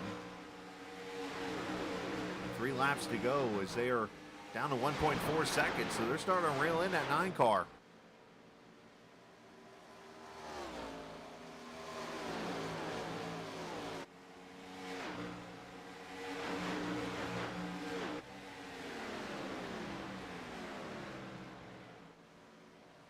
Whoever's clicking the hearts over there, I appreciate it. I keep seeing hearts flying over out of the corner of my screen. It doesn't show me like who's doing that and stuff. 2 laps to go.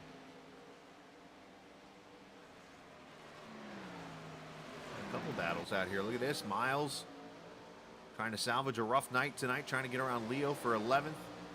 And then you actually got a couple lap cars back. Oh, and Vinoski's down here. He dropped the hot pocket or something.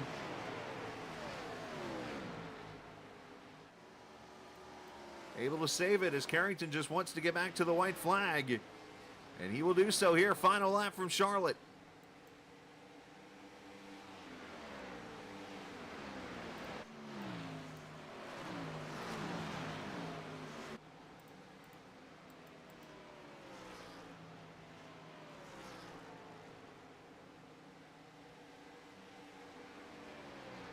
As maybe it's a video game version of a revenge race for the Mopar car as he brings it off turn number 4.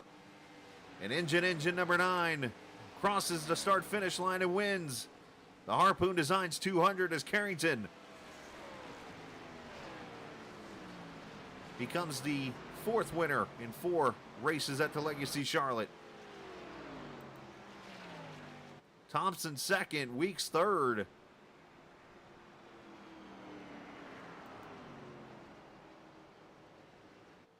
And McOrder going to finish in the 4th position.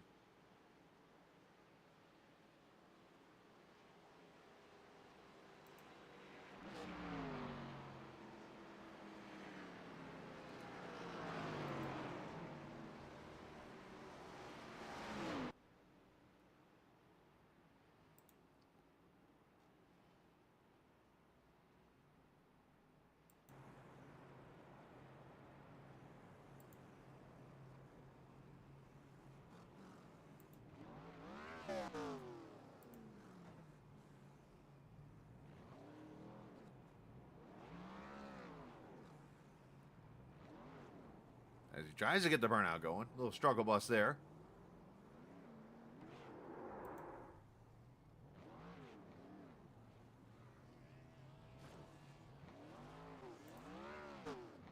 When all else fails with burnouts, you just stick it up against the wall. That's the way you get out. It's almost a bailout for saying, yeah, I can't do a burnout.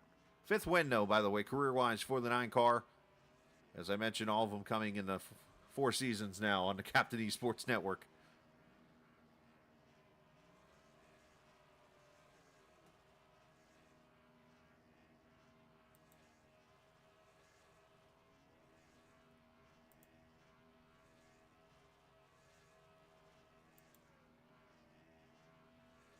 We'll take a look at the race. Leave it to Craig Martin. Race results as Carrington wins it by 1.2 seconds over Thompson. Matthew Weeks finishes 3rd. Joseph McWhorter 4th. And Christopher Heller top 5. Mike Husby 6th. Zach Rogers 7th. Trey Holmes 8th. Mark Whitley ends up 9th. And Josh Dillon in the 10th position. Jordan Owens 11th. Nick Leo 12th. Stephen Miles almost got to him, but 2/100ths of a second fell short there in 13th. Ray 14th. And Brad Dell finishing in the 15th position. Nick Terrell finishing 16th. Mike Mallon 17th. Vinoski 18th. Fluger 19th. And Jonathan Smith finishing 20th. Rosenberg 21st with Craig Martin 22nd. Steve Henning 23rd. Melnick 24th. And Matt Telder in the 25th position, unfortunately behind the wall. All these cars had issues. Jeff Perchetsky 26th. Steve Ritter 27th. Tobin Keefe 28th. Colin Curliss 29th. Austin Bloom and Carson George, I hear they are carpooling and trying to find the Concord Motorsports Park. The bad news to them that they don't know is Concord Motorsports Park no longer exists. Tough break for them. Hate to see it. All right. Let's talk to our drivers here that finished in the top 3 as we get the old parade lap. As Matthew Weeks joins us up here, a top 3 finish, Matt. And a tough battle there. Obviously showing you had a long run car tonight. Just fell up a little bit short, it looks like. Yeah, if I wish I'd known how much you could really defend on the outside. It was just so hard to pass on the bottom, even with a couple lap pressure tires. It was a challenge, so I was sad it stalled right there because I felt like I had the speed to go get Casey. Obviously, a good points night again, and obviously a third to follow up that win at Twin Ring Motegi. Yes, you want to win, but obviously continuing to get that consistency never hurts. Yeah, definitely. I'm trying to get as close to Mark as I can. Hopefully this draws us really close before we head to a road course because that's like my worst thing. So I know I might lose some points next week, so I was just trying to get as close as I could tonight. Yeah, obviously a tough one this evening. Only the one caution. Obviously, strategy playing very tough. A lot of short pitting, some long pitting, and so on and so forth. Yeah, the strategy was great. I like those long runs. I had those different strategies. I mean, shoot, we experienced that Wednesday night when we ran our Coke 600 and we had like 250 laps green to end the race, and there was so many different strategies. So it's cool to see that come out. I wish I would have played my part better in the last pit stop because I was trying to play it off Mark and Joseph there because I knew those were my biggest competitors. But Casey beat us to it and pitted earlier, and that really got him to win right there. It was a good strat on his call. Good call. Yeah, I was going to ask, was that a little bit of a defensive move on your part when you see Joe pull down? No, I was pitting right You there, were? and Okay. I guess he was just following me in because I was just trying to stay out and wait for him to pit, and then I was going to counter his pit and have the one lap pressure tires to race him because I knew he was defending better than everybody on the outside, so I wanted a little bit extra to help me against him, but it really didn't matter towards the end. He kind of took you to school there too on that launch. Yeah, he got me there. I'm so used to driving the next gen, dude. He just hammer it out of the stall. So Well, part of that too might be the road course that he does and stuff like that. But hey, man, great job tonight. Send some shout outs to whoever you like to. yeah, shout out JD Designs. Justin just got back from vacation, so we're gonna have this new scheme soon. And then Casey on the win. He doesn't get a lot of wins, so cool to see him win.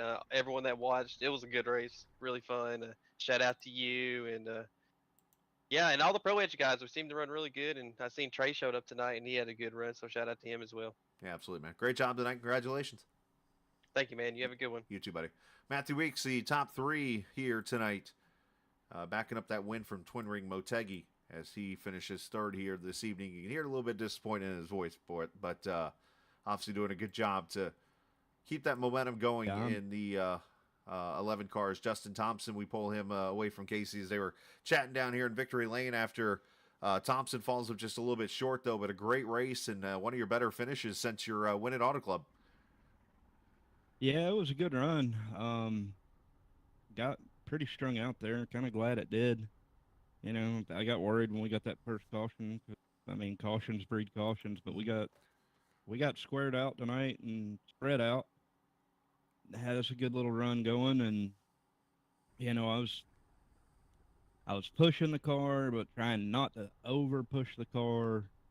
Second run, I overdid it a little bit, smoked the right rear a couple times, and then third run, I was able to keep the car kind of balanced all the way through that third run, and then that last run right there, that was crazy. I'd given up on catching Casey, man. He just did so much better in pit road, getting on and off of it than I did tonight, and I'd given up at that point after I got close. I mean, I got it down to, I think, like 2 seconds. And then I just kind of sort of gave up chasing him down just to save a little bit of tire because I knew Matthew and Joseph, they were on, I think, 5 or 6 lap fresher tires than I was. So I was anticipating them getting there and just blowing my doors off. And the fact that I was able to hold them off, and that was crazy. Well, hey, it was definitely some great racing to watch. And one thing I couldn't help but remember, this being a legacy track, I couldn't help but just think back to the days when this track was ran and, a lot during the regular time and how that middle groove just seemed to, even with before the whole refresh was even thought of, it was like that middle groove. If you could just put your car there, made it darn near impossible to pass on the bottom. And it was the same tonight. Yeah, it took a long time though for it to come in tonight. I mean, we were about midway through the second run, if not a little bit further through the second run after that caution before the middle even started coming around to be a viable option. So, I mean, they've still got some work to do with it. We're supposedly getting another update to the oval refresh here soon. So, you know, hopefully it keeps going in the direction it's going because, I mean, when we do get green flag racing, it's been putting on some good shows. Oh, absolutely. And obviously you guys showed it tonight. I mean, a couple times you made the outside lane go to work, especially off turn 2, which is very infamous here at Charlotte, that turn 2 exit on that top side. You seem to be able to get some good runs down that back straightaway. Well, next week, I know I usually don't talk next week during interviews or whatever like that, but kind of a home track here for you, and I never thought we'd be watching a Gen 4 car go around Road Atlanta. Yeah, it's going to be an interesting race. I mean, this car's got so much power, it's hard to get it to hook up coming out of corners. Yeah. Road Atlanta, I mean, there's so many just fast sectors around Road Atlanta that it's kind of crazy. I mean, if you think back in the early 2000s, I think Brad Keselowski broke his leg at Road Atlanta testing. Yeah, right there in the chicane, I believe. Yeah, I believe that's where he did it. And won Bristol that week. Yeah, and I'm kind of excited to go to Road Atlanta with it, but at the same time, it's kind of, I mean, that's kind of more of a wild card race to me than even Talladega or Daytona would be. Yeah. So, and I mean, we go to Talladega the week after, so 2 wild cards in a row is kind of crazy. It's going to be a crazy couple weeks for the series, but tonight was a lot of fun. I came into tonight, I had high hopes. This legacy version of Charlotte on iRacing. This is where I've got my actual iRacing Pro Series win way back when in this car on it was in color, right? Yeah. Just making sure. It was in color. Yeah, I mean, hey, keep rubbing it in. I'm old as dirt. Right? Get over it. But I've always felt good at this Charlotte layout Uh-huh. and how this track raced. So I had high hopes coming into the night, and I was able to capitalize on it. I got 2 bonus points, had clean race, led some laps, um, finished P2. Hey, I just remember. mean, the only way it gets any better than that if you win the race. So, That's true. Yeah. and it couldn't have happened for a better person. Casey's been trying so hard all season to get a win, and I'm just glad he was able to finally shake that monkey off his back. You got it off, and you had a great run also. And just always remember one thing: I'm right up there with you, buddy. Yeah, I know it. I know it. All right, man. Send some shout-outs. Well, of course you, man. You do a hell of a job every week doing a broadcast here. It's always enjoyable to go back and watch. Casey and everybody involved here hosting this league, giving us somewhere to come goof off on Friday nights and have a good time. I mean, not many people like running the Gen 4 car. And, I mean, this is the most fun oval racing I've had in a long, long time, probably since I even joined iRacing, even when I was in the Pro Series. Pro Series is just too much stress. This is just pure, absolute fun. And my wife for putting up with me. Hell, she let me buy a whole bunch of new sim gear the last couple of weeks. So, I appreciate my wife letting me splurge and spend the money I worked so hard to get to keep my hobby going. And my kids, they're right here every night watching. They love it. Well, great job, man. Congratulations, and enjoy that P2, and we'll see you next week. Yes, sir. See you next week. You too, bud. Justin Thompson, P2, tonight here in Charlotte. Put him down there in that chat. Let's go get old Winter here, as I think revenge from 18 years ago finally happens here at Charlotte for the 9 car. As Carrington comes to victory lane here, and obviously the pit strategy puts you in the spot. We saw earlier in the race where Mark and Joseph pitted early, were able to get the lead. You guys caught them and passed them after about 20 laps. You did the same tonight, a little bit longer of a run, but were able to hold off Justin and Weeks and those guys. Well, as Tyrese from Too Fast, Too Furious once said, ain't that some driving for your ass? I was not the fastest car tonight. Didn't have the best strategy. Wasn't the best at saving tires. Wasn't the most consistent, but hey, somehow I pulled it out and won. So, man, I wanted this one bad. I've always wanted to win a race here in this league at Charlotte. Came close. I've been the fastest car before. I've had the best tire saving and all that, but for it to finally work out, man, it's like I sent Matthew the message. He wasn't in the waiting room by the time I got in there, but I sent him a message. I was like, hey, man, if I'd pitted 1 lap later or 1 lap earlier, we would have all been, it'd been like Atlanta 2001. It'd been like 4 or 5 of us going for the win there. But yeah, man, I thought that was entertaining to watch because it was sure as hell of a lot of fun to race. Yeah, it was definitely entertaining to watch. Obviously, you and obviously McWhorter and Whitley got there for a short time, but then I mean he obviously had some issues from the start. But I mean Weeks looked like was just as fast as you were, if not faster, the longer the run went. Obviously Heller was up there on a short run. It was basically U5 for the most part that were up there fighting for the lead. Just you mentioned in the notes to me how tough it was to pass, and I kind of knew it because I just talked to Justin about it. This track was very notorious back when it was not a legacy track. You could just simply park your car in about the middle groove, no matter if there was a refresh or not, and it would become almost impossible to pass. Yeah, I mean, we also saw there about halfway through the race. I don't know if the other guys talked about it, but the bottom kind of heated up and slicked off, and we had to kind of run up there in that second long run, start running the middle or even the high line a little bit. So I think it was one of those things that cooled the bottom wing cooled down after that last pit cycle or the one before it, whatever. I don't know. My thoughts are racing that whole race. Apparently that was an hour 13 race, but it felt like it was about 3 hours. We might as well run a 600 as far as I'm concerned. I'm sure Justin felt the same way with his new wheel and the direct drive and all that. But yeah, I mean it was tough to pass, but it's kind of that Iowa tough to pass where it's it's frustrating as a driver, but I imagine it was probably entertaining to watch because I mean, Mick Warder and Justin and Matthew, those guys, and Heller too, he was good. Those guys were just side by side like all race, and you know, early on I was stuck behind him with really nowhere to go, so I'm like, hey, I might as well back it down here. No point in, it's like I told Justin during the race, no point in burning my tires up, just being half car length off you guys when I'd be stuck. You know, I mean, even if I'm driving as hard as I can, I'd still be stuck behind you guys. So I might as well, you know, I see that in the chat. You're not slick. I might as well. I was quoting a movie. You know, kids can do that. So, but I'd rather it come out that way than the way it would have the first couple races of the season. No kidding, right? But no, back on track.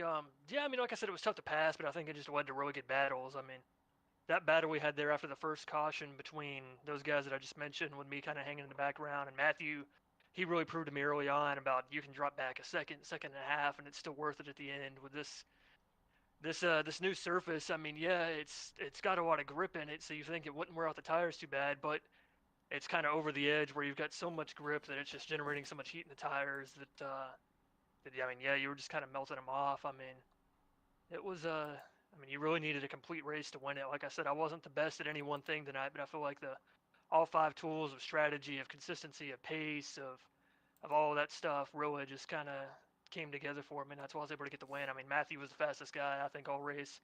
McWhorter was the fastest on the short runs. Justin was kind of the best or second best all around. I think he lost some time there on the last stop, and that's kind of what kept him from getting there because he was running me down there in the last couple laps. But yeah, I don't know. Was this still an interview? I don't know. I've been talking for like 5 minutes. I'm just, don't worry. I'm over here to, I don't know, chilling. Yeah. I'm kind of getting the vibe that it wasn't as barn burn of a race for everybody else as it was for me. But hey, you know, I mean, hey, if you only get a win once or twice a season, man, you got to enjoy them when you get them, right? Otherwise, it's a waste of time going for them. As I said in the latter laps of the race tonight, it's like for others, this is a Casey Carrington win. For me, it's job security because, again, you have not won in any other broadcasts in mine. So I look at it as, hey, I'm good for next season now. Yeah, I mean, I've averaged once a season since you took over, so I'm sure that's the reason, you know. I'm sure it has nothing to do with me getting that. I'm sure it's just. It all starts with the broken. It all starts with the broken jinx at Nashville. The interviews. I'm just saying. And I mean, you know, I hate that I'm kind of imitating the guy whose paints I use. That I'm just tough to beat at mile and a half, but kind of suck everywhere else. But hey, I'll take that. I mean, we run a lot of mile and a half, so. Coming from the guy that later in his career won at Bristol, Phoenix, Sonoma. I'm talking about these paints, though, Scal. I mean, you had to really get up on the wheel and drive these cars, and they weren't driving themselves. Well, great job. You move within 7 points of the points lead as you go to. Well, you guys are going to be at Road Atlanta. I might be over at Lake Lanier having fun or something, but obviously, I'm sure there's gonna be a number of league members probably joining you over there, either before the race starts or a few laps into it. Yeah, might have to go over to. Is it party at Melnick's house after the race? That probably might have to go to Melnick's house. It's gonna be warm weather. We can have a cookout or something. I'm sure it'll be warm. I mean, you can go to Melnick's house, or I mean, heck, my wife and daughter are still in LJ. We'll go up to the mountains and cook or something. We'll figure something out. Have her make a cake or something. She will do that now. Yeah. So. Hey, Justin Thompson's not too far from that. No, he's not. He's not. And I know down there too. And I know a couple of Elliots that are nearby. Well, I don't know them, but that might be kind of weird just to show up there. I think he does. So they might drop by. Hopefully they bring gifts.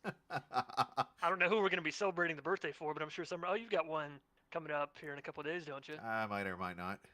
No, well, happy birthday to you. Apparently they're calling it a solar eclipse. I'm like, that's what 38 is, the solar eclipse. Anyways. I know you were old, but I didn't know you were once in a lifetime. Hey, I'm just saying. Yeah. I was on this sim when it was old. Okay, when it was black and white, like I said. You were on the old tire model when they called it the new tire model. It was. That's true. I remember the old tire model. I do remember it very well. Well, great job tonight. Send some shout outs. Who would you like to? First and foremost, shout out to Brent with Harpoon Design. They've been a great sponsor this season. Probably haven't done as good of a job of thanking them, but I also haven't been getting interviewed as much as I expected to be. So big shout out to him and Harpoon Design. Go check them out on Trading Paints. He's got like 2,000 paints or whatever the spiel is. Nah, he does a great job. He's done some paints for me. The paint I was running when I won the championship in another league that you broadcast, that was a base scheme that he did for me. I put the logos on it, but he did the hard part, the one that takes skill and ability. But it's a big shout out to him for his support all season. Big shout out to you for doing the broadcast. Happy birthday coming up in a couple of days. Yeah, thanks. Big shout out to everybody that watched tonight and all like 3 people that are probably still watching. Big Hey, that shout out sounds to like somebody that once said that. But anyway, big shout out to go ahead, I'm trying to get this interview over with. I haven't taken a deep breath since about halfway through that race, so but no, I mean big shout out to everybody that came out and raced tonight. I know it was kind of a tough combo, but I hope people enjoy it. We're getting into spring here, so I know people are really gonna have to try to determine what they're gonna prioritize. And then big shout out to my team, Josh Dillon, Mike Husby, Nick Terrell. We almost had everybody in the top half of the field. Nick was like 1 position off, but on 16th's good for him. He'd tell you that. He was ecstatic after the race. I think the rest of us got in the top 10.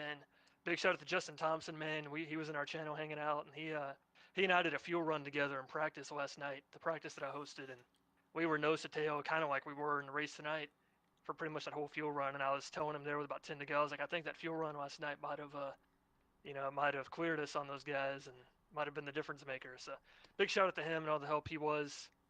And yeah, I guess I'll shout out myself for the worst burnout and celebration I've ever done. I mean, I even practiced it this week like I always do when I seem to win, practice the burnout, and it was atrocious. I couldn't get it hooked up for the typical burnout, so then I went to the fence and then couldn't get it hooked up under the fence, and then just joined the peanut gallery down there in pit lane to do some donuts with them. Shout out to those guys too. We good? I think that's everybody. I don't know. Just want to make sure. Are we coming up on a milestone? We got 17 minutes or so. Let me give me another 3 minutes. No, here. I'm saying Road Atlanta practice is about to start for Friday. Yeah, no, I've got to post that setup because I had to. Let's just say I had to neuter What? the road setup to make it a little more applicable to those of us who don't like turning right too often. But it'll be fun. I mean, Road Atlanta is a fun combo once you figure it out. So I'm hoping people will show up. Hoping we don't set a record for the smallest field ever. But even if we do, hey. Hey, I just I'd want rather to see. I'd rather be a road course than an oval. So. I just want to see lap 1 in the S's. Is all I want to see. Turn 1's going to be the issue, man. It takes 5 minutes to get to that corner with this car. Yeah, but then you got 2, 3, 4, and 5 before you get to the straightaway. I'm just worried somebody's going to hit that curb on the right side and go launching. They're going to be in Huntsville at the Space Center. But anyway. Land in Lake Lanier. All right. Well, apparently they're mad over there in the garages. I got to go break that. Yeah, go do that. Yeah. So, all right. Shout out to everybody that watched. Like I said, I don't know what to say anymore. even if 2 years from now I'm posting this in the Discord about this race, shout out to everybody. I'd like to thank my 3rd grade teacher, and I would like to thank David Kemmer for creating sim racing, and John Henry for funding iRacing for its first 15 years, and Federal Express for giving Scala the work schedule where you can actually broadcast these races. Yeah, I'm going to the airport next week, by the way. Oh boy. I'm kidding. Anyways, and shout out to his 3rd grade teacher, by the way. I think it was Mrs. Fenster from Recess. All right. Yeah. Very good. All right. Casey Carrington, the winner tonight at Charlotte Motor Speedway, and officially the longest interview in All-American Cup Series history. So, See ya. all right. I is anybody left after that? Oh, we're still at 7 viewers. All right, that's good. Appreciate everybody for joining us here this evening. Thanks, hey, bye-bye. We gone, bye-bye. He's heading to the garage to break up an argument, I think, going on right now. Just FYI. Nice. Does a hat dance in Victory Lane, does a trophy celebration, and then goes to the garage. So, oh man, let's show the point standings now. That yeah, I guess we just opened the door for unlimited time of interviews now, right? Whitley leads the points by 1 over Weeks, 7 over Carrington. McWhorter knocks off 7 points and goes up to 4th. He's 24 back. Stephen Miles 5th in points. Heller 6th. Isabella, who missed tonight, down to 7th. Husby, Thompson, and Leo, your top 10 in the points entering tonight as we go to, or entering Road Atlanta coming up next week. So that'll be next Friday night, 8:15 Eastern time. I also argue that what Casey said, Harpoon Design, big shout out to those guys for sponsoring the league And the race here tonight, the Harpoon Designs 200. So big shout out to Mark. Or Mark. Yeah, Mark, I guess you're getting a shout out too, even though it's supposed to be Brantley, you're getting a shout out. But it's out of habit when you talk to a guy that wins a lot. So anyways, I'm going to get off the air, as they say, get off the interstate at this point and stop rambling. So appreciate Harpoon Designs, appreciate All-American for sponsoring the series, and appreciate everybody for joining us here this evening on this Friday night. Again, Sunday will be the next league broadcast you'll see, and that'll be from Daytona. So looking forward to that. And again, next Friday night, it is Road Atlanta for these guys here in the All-American Cup Series. So always remember, this isn't just a game. It's iRacing. See ya!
This copyrighted broadcast may not be reproduced, reused, retransmitted in any form without the authorized written consent of Captain Esports Network. Captain would like to thank all of his loyal fans for your continued support, and he hopes you enjoyed today's broadcast.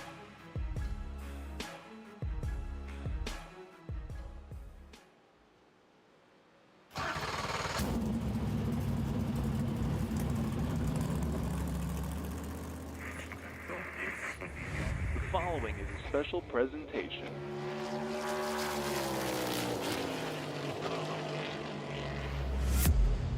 From the Captain Esports Network.